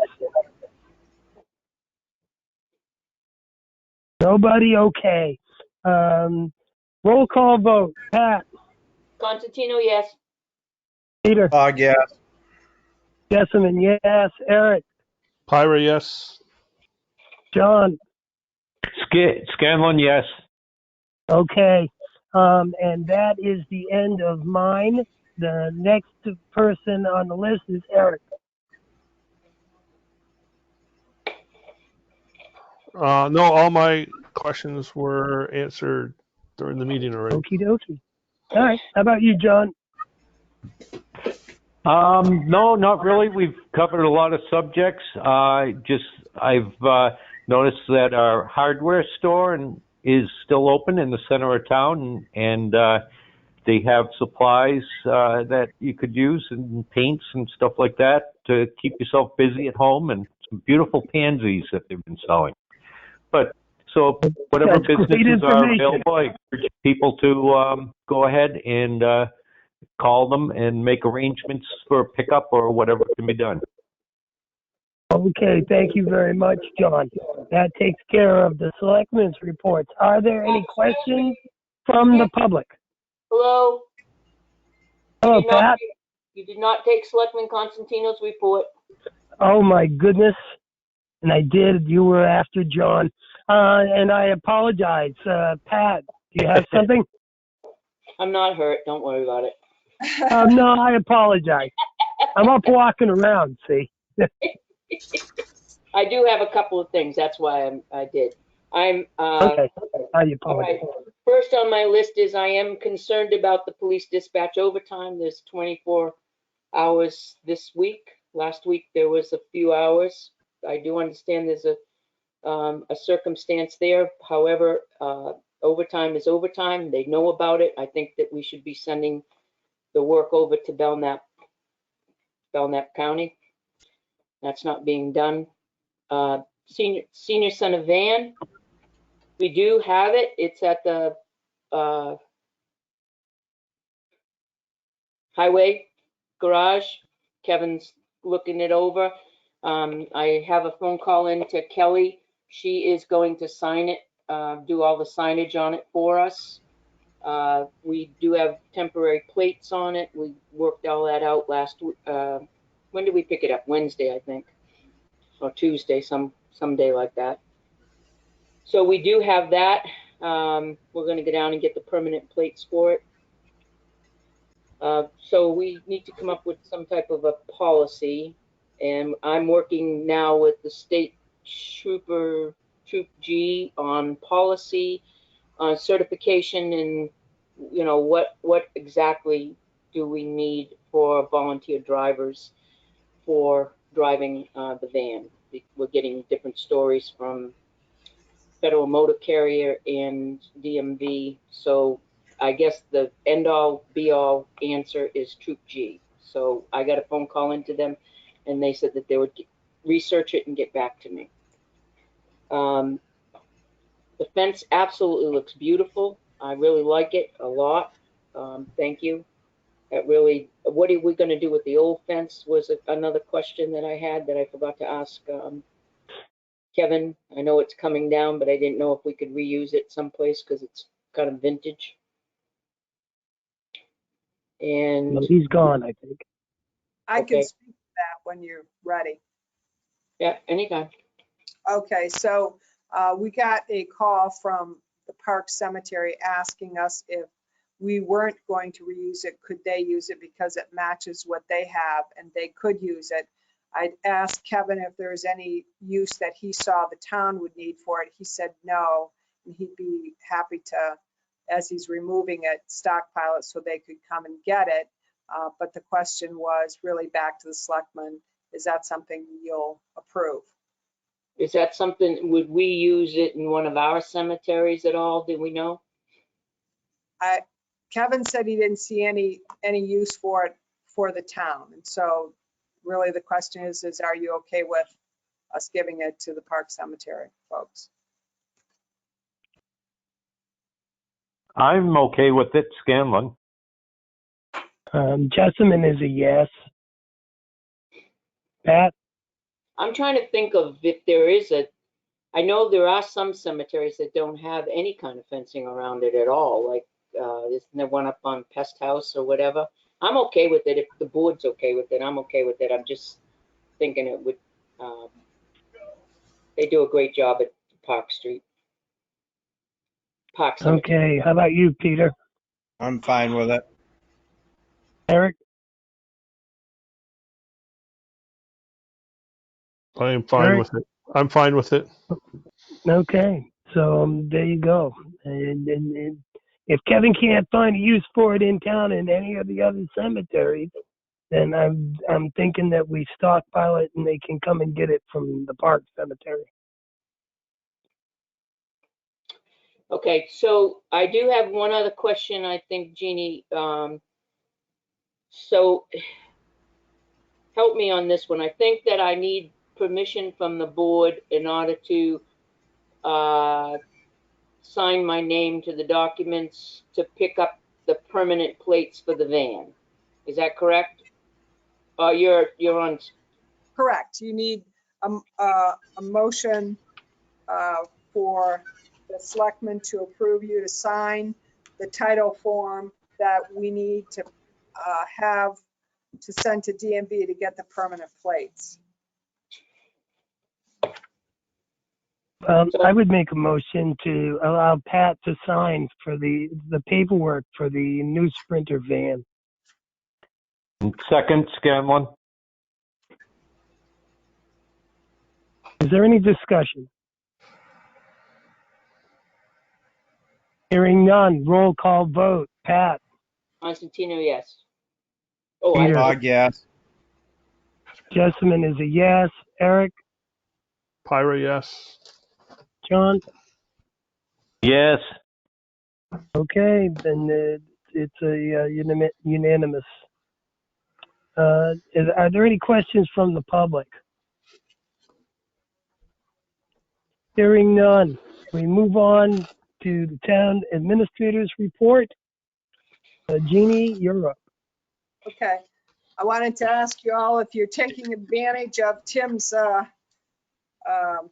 setting up the selectmen's dashboard where you can go and get information, documents. I've been sending them, but we've also been uploading them onto your dashboard so that you can download them and take a look at things. So Where are they buried? Tim? So right, the first, I think it's the second item underneath the selectmen's dashboard. It's called board packets. And underneath there, it's organized by date of meeting. And then there's also the current payroll and current accounts payable details in there that don't go along with the sign now documents that you get. Okay, so one of the items that I have on my action, and you should have gotten my weekly update, I sent that, is the budget committee secretary. There's a job description in the selectmen's dashboard. I think I also sent it to you. Catherine had brought it to our attention that we didn't have a job description. So we drafted one for your consideration. And as you know, the budget committee recommends to the selectmen who they would like to hire, and the selectmen approve that. So I'd like to get your approval on the job description if you've looked at it. If not, we can hold off till next week. But I'd also like to know the rate of pay. What the rate of pay will be for the position. Currently, it's $22 an hour. And then the final question relative to this issue is, do you want us to advertise for the position or leave that up to the budget committee to do a search and make a Go recommendation? lie down. Did everyone hear me? Did I go too fast? No? So there are 3 items relative to the budget committee, and I don't think they're meeting, correct, Tim? As far as I know, I've been in touch with Bill Lawrence, who is the former vice chair, because the chair, Jane, is no longer on the budget committee this year. And he's not indicated a need to meet. I have sent them information. I'll continue to send them reports, and I've made available to them the ability to meet virtually, along with all other boards and committees. Okay. So there are 3 items relative to the budget committee secretary. First, to have you look at and approve the job description so that we can give that to the budget committee. Second, kind of just formalizing the rate of pay, if that's going to be the current rate of pay or if you want to make any changes to that. And then the third item is, do you want to leave that up to the budget committee to decide who they want and bring that recommendation to the board, or do you want us to advertise for the position? I'd like to make a motion that we keep the pay at $22 an hour and the position under the purview of the selectmen. Second? There's a motion and a second on the floor. Is there any discussion? Peter? I'm good. Peter? Eric? I'm Was good. Was there a limit on the number of hours per week? No, I think it's just whatever it takes to get the job done. We estimate the number of hours over the course of the year based on prior years. Right. And it usually ramps up at a busy time, Eric. Usually it's like an hour or so a week, month, and then it ramps up in the busy time. Okay, thank you. John? Yeah, I was wondering if that rate of pay is the same rate of pay that is given to the secretaries of the other boards and commissions that, for, I asked him that question, didn't I, Tim? Yes, and it is not. So the Conservation Commission secretary, I believe, is paid $20.80 an hour. And all the other boards and commissions are either volunteer or person is salaried and works for the town. Well, wait a minute. About 3 or 4 years ago, correct me if I'm wrong, we sat down and we looked at the boards, the secretaries of the boards, and there was planning. At that time, there was planning and conservation and budget. And we tried to make them all the same at the same time.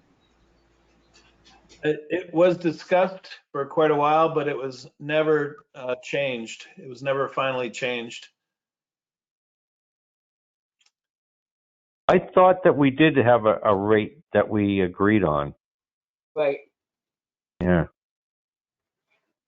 'Cause we should have them all at the same rate.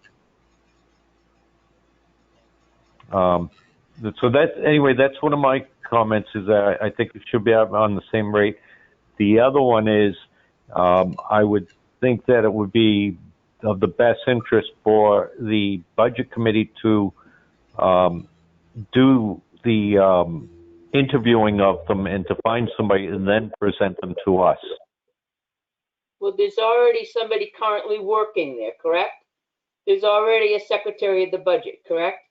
Correct. Okay. And that person currently wants to continue to do that. I don't know. I haven't asked that question. Right. So, and that person is already currently getting $22 an hour. My understanding was they did not want to continue on. That's what I was told. I did ask directly. I believe Tim is right.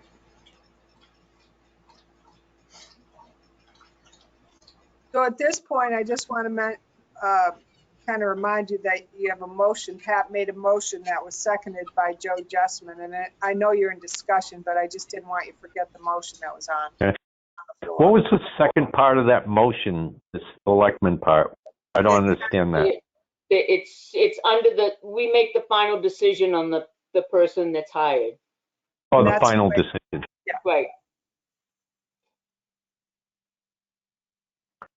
Okay, so can we find out if, there's a standardized rate so that one person's not doing more than the other or that? So I don't know if that's something you've discussed in the past. Why go back? Let's just go forward and figure out what you want to do. Do you want to have conservation, anyone who's a secretary for any one of these boards making the same rate of pay? If you do, just figure out what that is right now and let's do it.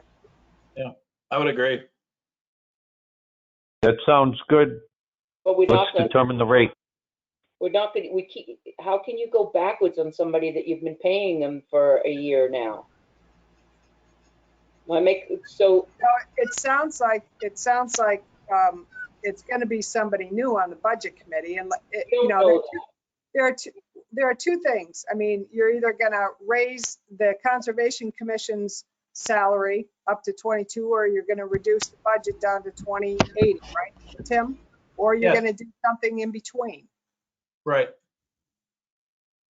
Can you do a scale? No, yeah, I thought I just heard that everybody wanted it to be at the same rate of pay.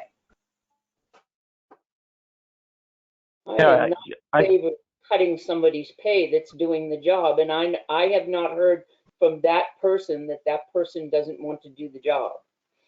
Well, if Tim had that conversation and was told that, and he seems pretty definitive, then I've got to believe him. I don't know. I didn't have the conversation. It was very definitive. Okay, so I withdraw my motion. I have another motion. Joe, do you want to I'll withdraw? withdraw the second. Okay. So I will make a motion that we pay $20 and what is conservation? $20.80.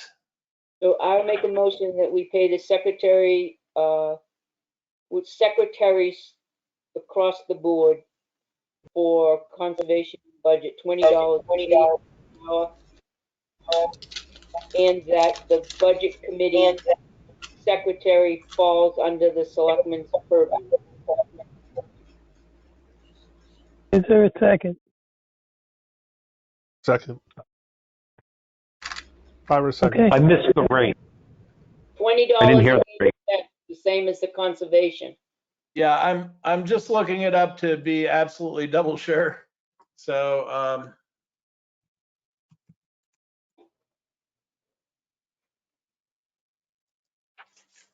and that is correct. Wow, is it snowing out? Boy, how's that? So 22.8. What is it now again? 22.85. $20.80, $20.80. which is the same as conservation.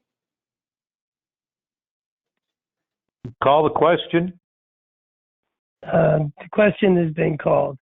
All those in favor of the motion, roll call vote. Constantino, Constantino, yes. Peter, Yes. Jessamine is a no. Pyra, Pyra, yes. Scanlon. Scanlon, yes. Okay, the motion passes. So Now, if I the second. I was just going to say, if I could go back, so did anyone get a chance to look at the budget committee secretary job description, or do you need to wait until next week to give me your answer on that? I looked at it. I saw looked it. at it. Next week, please. Okay, All right, we'll take care of that one next week. Okay. The next agenda item is emergency order number 25, which is the temporary modification of interest penalty for late payment of property taxes. I sent that to you on the 6th via email, and there's a copy in your dashboard as well. I'm not going to read the whole thing, but I want to read you some highlights in case you didn't get a chance to read the emergency order. It says, whereas property tax bills will be due by July 1st and residents and businesses are facing unprecedented challenges brought on by COVID-19, leaving some without the ability to pay these bills. Now, therefore, pursuant to Section 18 of the executive order, effective immediately, municipalities and counties are authorized to use their abatement authority pursuant to RSA 76:16 and RSA 29:12 to grant blanket abatements of the interest charged on all property taxes not paid after their assessment for the duration of the state of emergency declared in the executive order and any subsequent orders. Individual applications for abatements of interest are not required pursuant to this emergency order. And then the second item is the temporary prohibition on foreclosures imposed by emergency order number 4 shall apply to late payment of property taxes. Foreclosure proceedings related to late payment of property taxes are hereby suspended for the duration of the state of emergency declared in the executive order. So we had a meeting, a conference call this morning, and I know that you know I'm a member of the NHMA board, and we are not taking any position on this emergency order. There are a lot of questions that need to be answered, as well as clarifications. And NHMA, and I've been getting a lot of feedback from the other communities, they're recommending at this point that we do nothing and we wait for clarification. There are a lot of questions that need to be answered with this emergency order. And I just wanted, I guess, clarification or consensus from the board that you agree that we should probably just hold off until we get clarification on this emergency order. Can I ask a That would question? be my feeling. Yeah, Pat? Jeannie, if we do abate, one question I have, and you might not have the answer, I don't know, but if we end up abating some of the interest in some of these properties, can that be retrieved in some of the COVID FEMA monies? Well, that's a good question, and that's one of the questions that they're asking. So Okay. that I think the order was sent out, and there were a lot, like I said, there's a lot of confusion and not a lot of clarity. So before anyone rushes forward doing this, we need to get these answered. Got it. If I may, Jeannie? Yep. So the way that would work technically, because we don't budget for that sort of thing, the way those abatements are handled is at the end of the year, we would increase the overlay at our tax rate setting time. So essentially, whatever we end up abating, if it's not somehow recovered from federal government or elsewhere, it would increase our tax rate. Thanks, Tim. Okay. Also, my weekly update, just the Old Home Day Parade's on June 27th. This year, everyone's required to complete an application, including select board. So I'm going to fill out that application for you. Also in the FYI, I don't know if the chief is still on, but I just want to give a shout out for his all the work that he's been doing with his contacts to save the town money, because he's done quite a bit. Chief, are you still on? I am, Jeannie. Yes, I'm on. I don't want to rain on your parade, so I don't know if you want to talk about these. I did list it out to the select. I just got disconnected for some reason and just got back on. Oh, yeah, so we I just didn't know. talked about you too. What's that? And we just talked about you too. I know. So Well, I had to go get another beer. So, John, we were just talking about the new police station, and you know, I had put it in my FYI about where we're at, but the chief is still on the line, and I didn't know if he wanted to just kind of give the selectmen a real quick update, because you're on my time, chief. Sure. About what you've done to save the town some money. Sure. Just real quickly, Wes, the owner of Central New Hampshire My Box, is going to donate a 20-foot storage box for the duration of the project. They delivered a brand new box, I'm told, today, which will save us some money, and that'll be to store, the equipment needed for the construction. And then talking with Tilton Trailer, they're going to discount the monthly charge. They couldn't donate it, but discount it about $75 a month for the duration of the project, and then they dropped the delivery fee in half as well, down to $47. So they're supposed to be delivering that on Monday. And I'm not sure if Jeannie told you, but I talked to Casey at Lowe's, and he said he would take care of any of the permanent chain link fencing as a community project for us that Gary had spec'd out for the back of the property. Very nice. Nice. Very nice. Thank you, Chief. You're welcome. So since we're on this subject, Tim, I didn't know if you wanted to just chime in about the financing. Sure. So we're hoping to close on the short-term 1-year financing either this next week at your next meeting, or hopefully worst case at the end of the month. We have just a couple of things that we're waiting on from other entities to get to our bond counsel and provide the opinion letter needed for the bank. The bank's loan committee was meeting today, and we should have the commitment letter tomorrow from the bank. So best case is next Thursday, we should be able to close on the 1-year note, and hopefully worst case prior to the meeting the following week.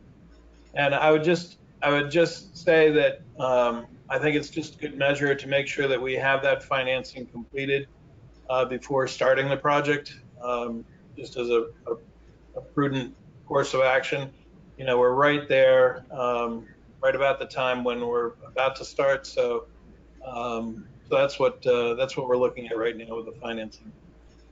And we did speak with Milestone today and kind of gave them a heads up so that we're all on the same page. But there are things that they're doing now just to move forward, and they understand that we just need to have that financing confirmed.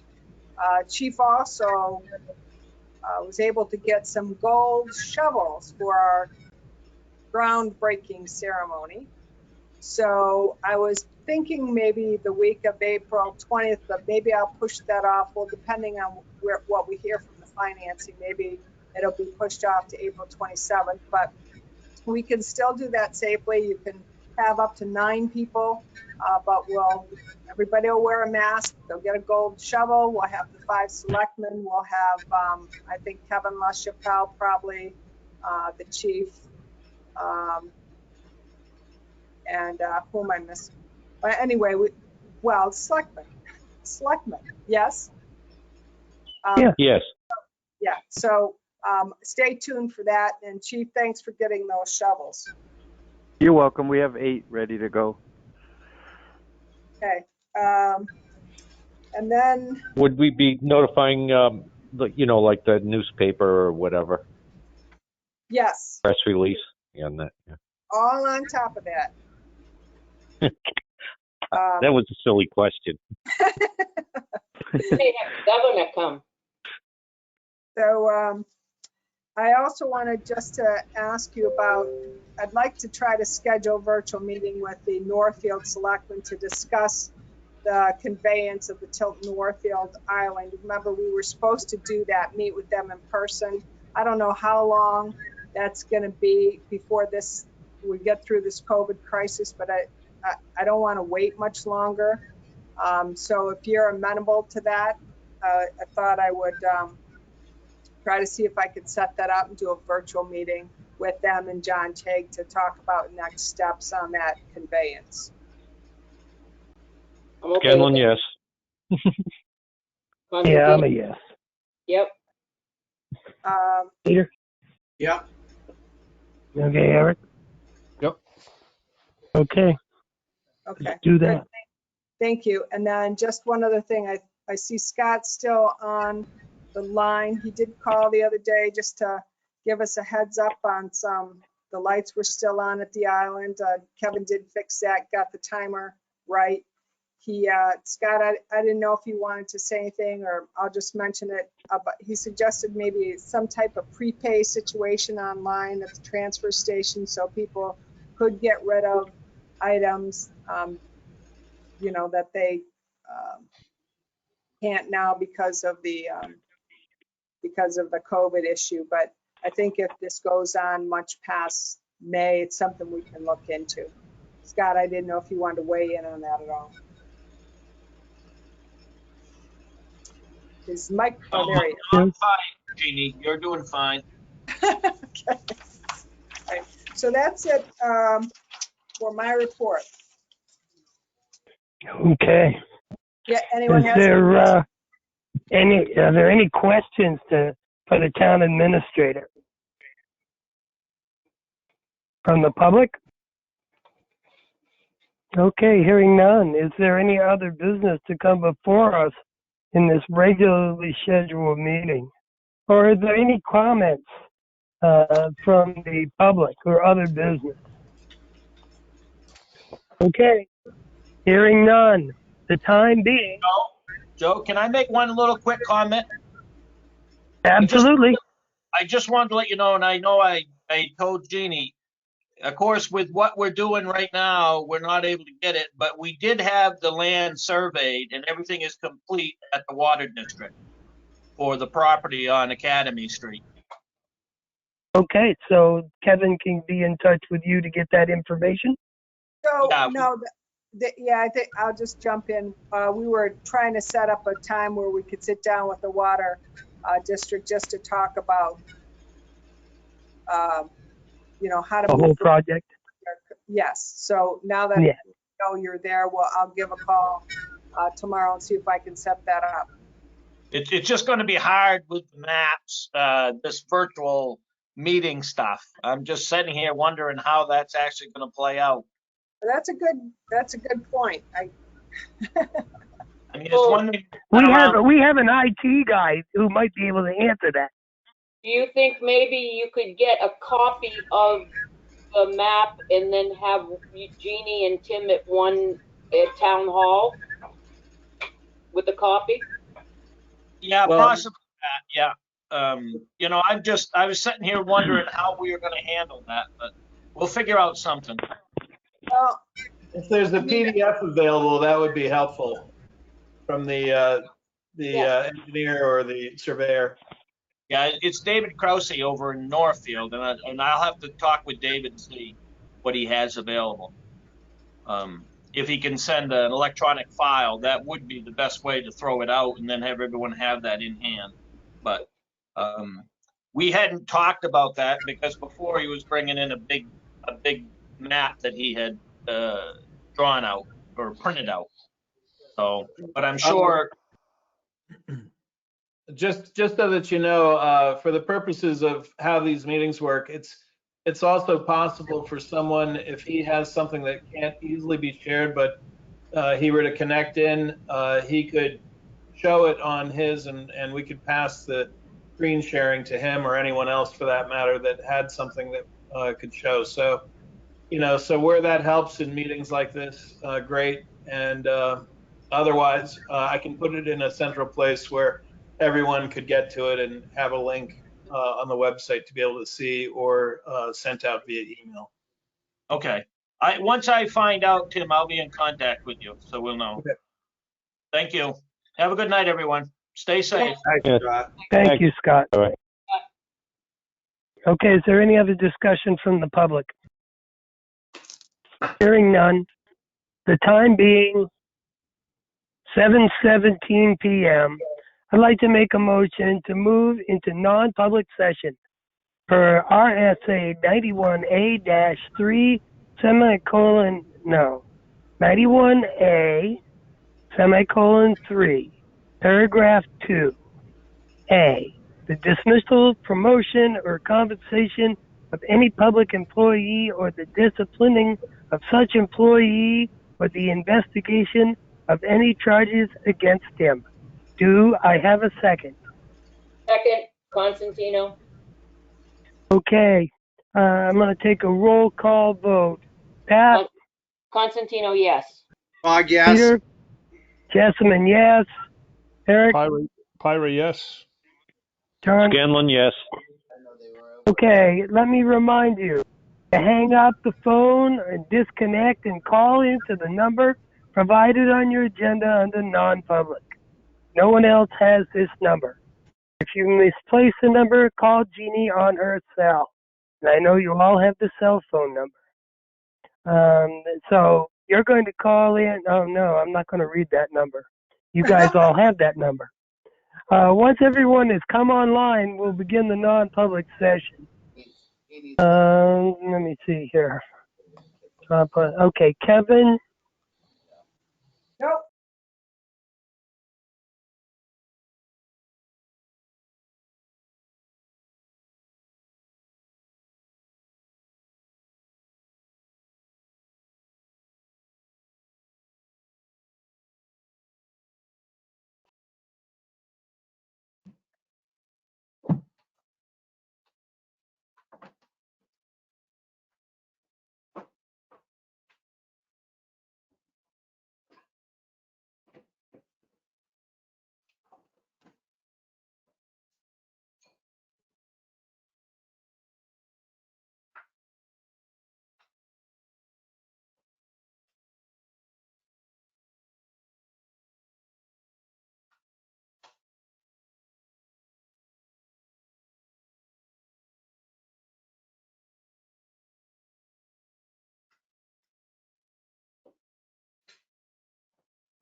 No, they're not public right now. Yeah.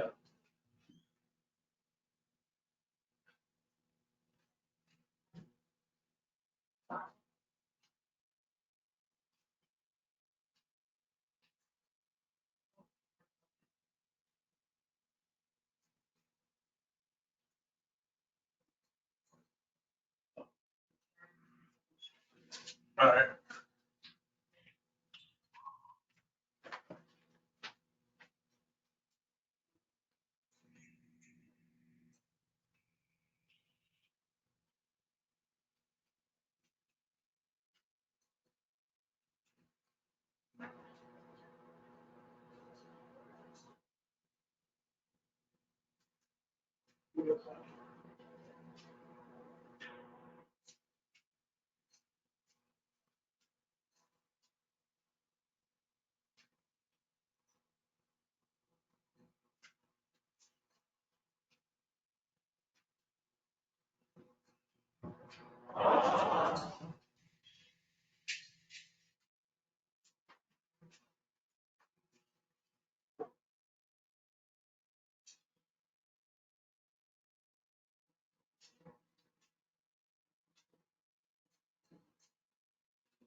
Are you thinking we would qualify for that?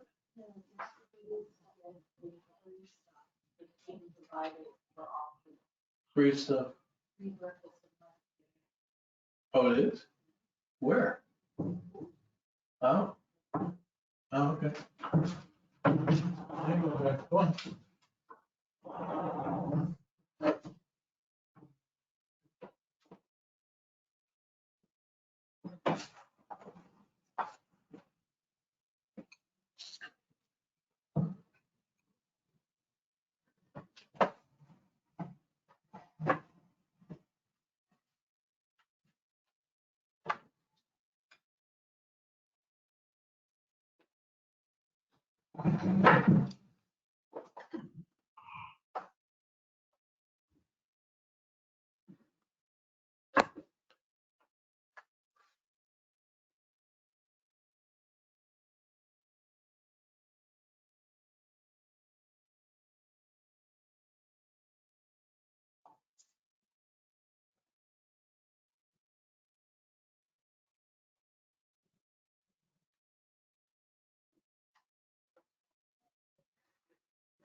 These guys are really becoming technology whizzes, Tim.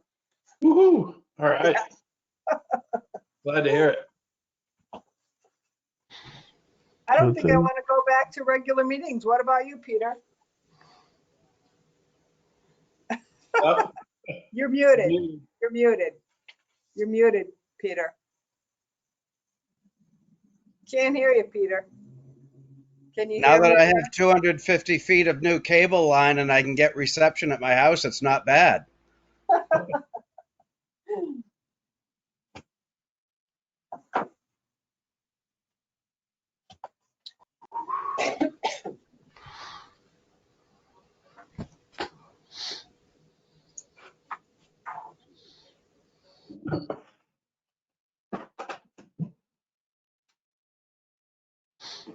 So we're waiting for Pat and John and Joe. We should have a Power contest. 11 and 12 are in. We should have a contest. Who gets back online quickest wins something. Hey, Jeannie, my mistake with the beginning recording, I just want to review. I noted down who I thought made the motions on the parking or the paving. But I think before the end of the meeting, it'd be good just to go through the minute motions and the paving bid motions, if we could. Can you start over again now? I just said.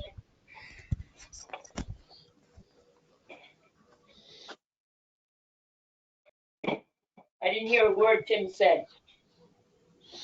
Oh, I was just saying, before the end of the meeting, I just want to go through and make sure, because the mistake with the recording, I thought I had it set to auto record, but it wasn't recording in the beginning, and you heard when it started recording, and that was after you had approved the minutes and done the paving bid.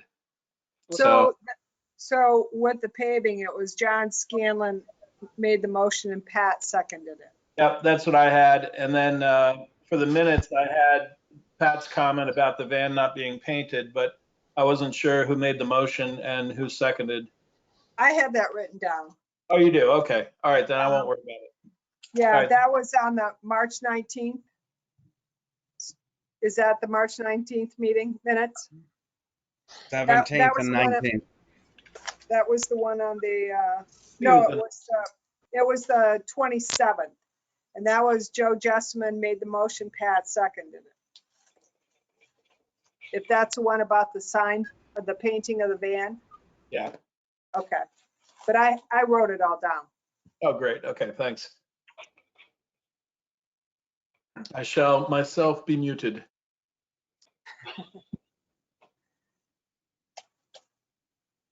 John, are you there? Joe? I feel like putting up a still image of myself so I can go get something to eat, and you think I'm, Go for it. you know, but. So I think that Joe and John are on, but they're muted. Can you hear us, Joe, John?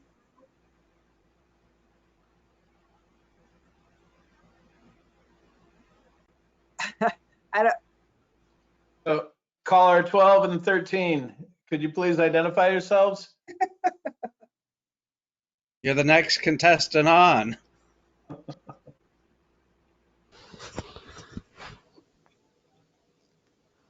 Okay, caller 12 left. We scared them. We Was it in lost London? 12.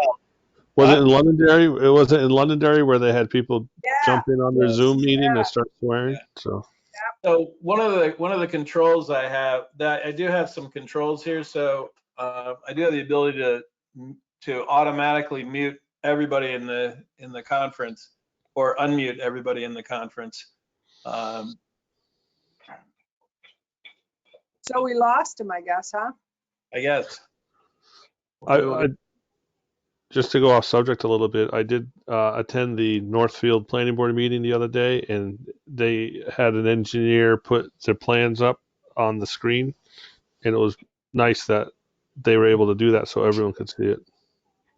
Yeah, we have that capability. In fact, when TF Moran is coming on the 16th to talk to you all, Yeah. We've already worked out.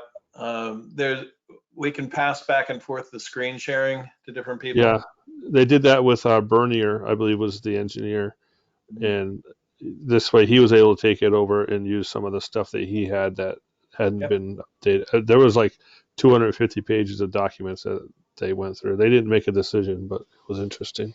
Yeah. It was a So long meeting. Pat, Yep. it's like I don't know what you want to do.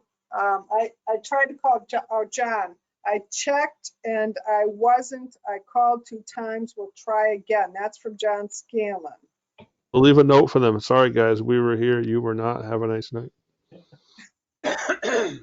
And Joe's not back on? Not, I'm going to call him right now.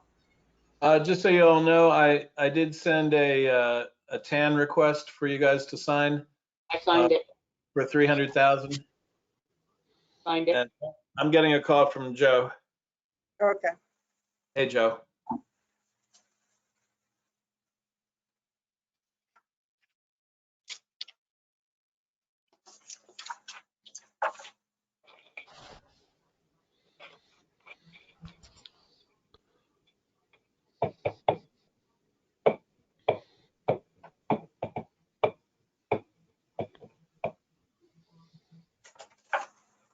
Was my driving okay today? It is interesting to watch you. Yeah, thanks. Entertaining. I get a scenic ride right along the lake. Where are you coming from? I come from Rochester, but then I go into Alton and up along Route 11, going all the way up through Guilford, because if I go 140, when I hit the ironworks, I have a dead spot. Yeah. What time do you leave work, Eric?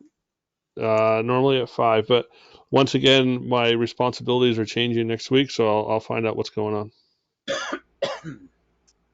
I'm adapting to the demands of the business and COVID-19.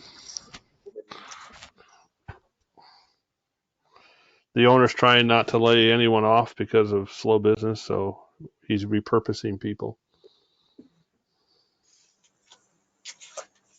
Well, that's thoughtful. Yeah, he's a good guy. Personally, I think I'd rather be furloughed right now because I'm scared of everyone coming in wearing masks and touching Tim, cars. what's going on with Joe? We got callers 15 and 16. Tim's muted. You're muted, Tim. You're muted. You're muted. Can't hear you. Sign language. We can't hear you. You're muted.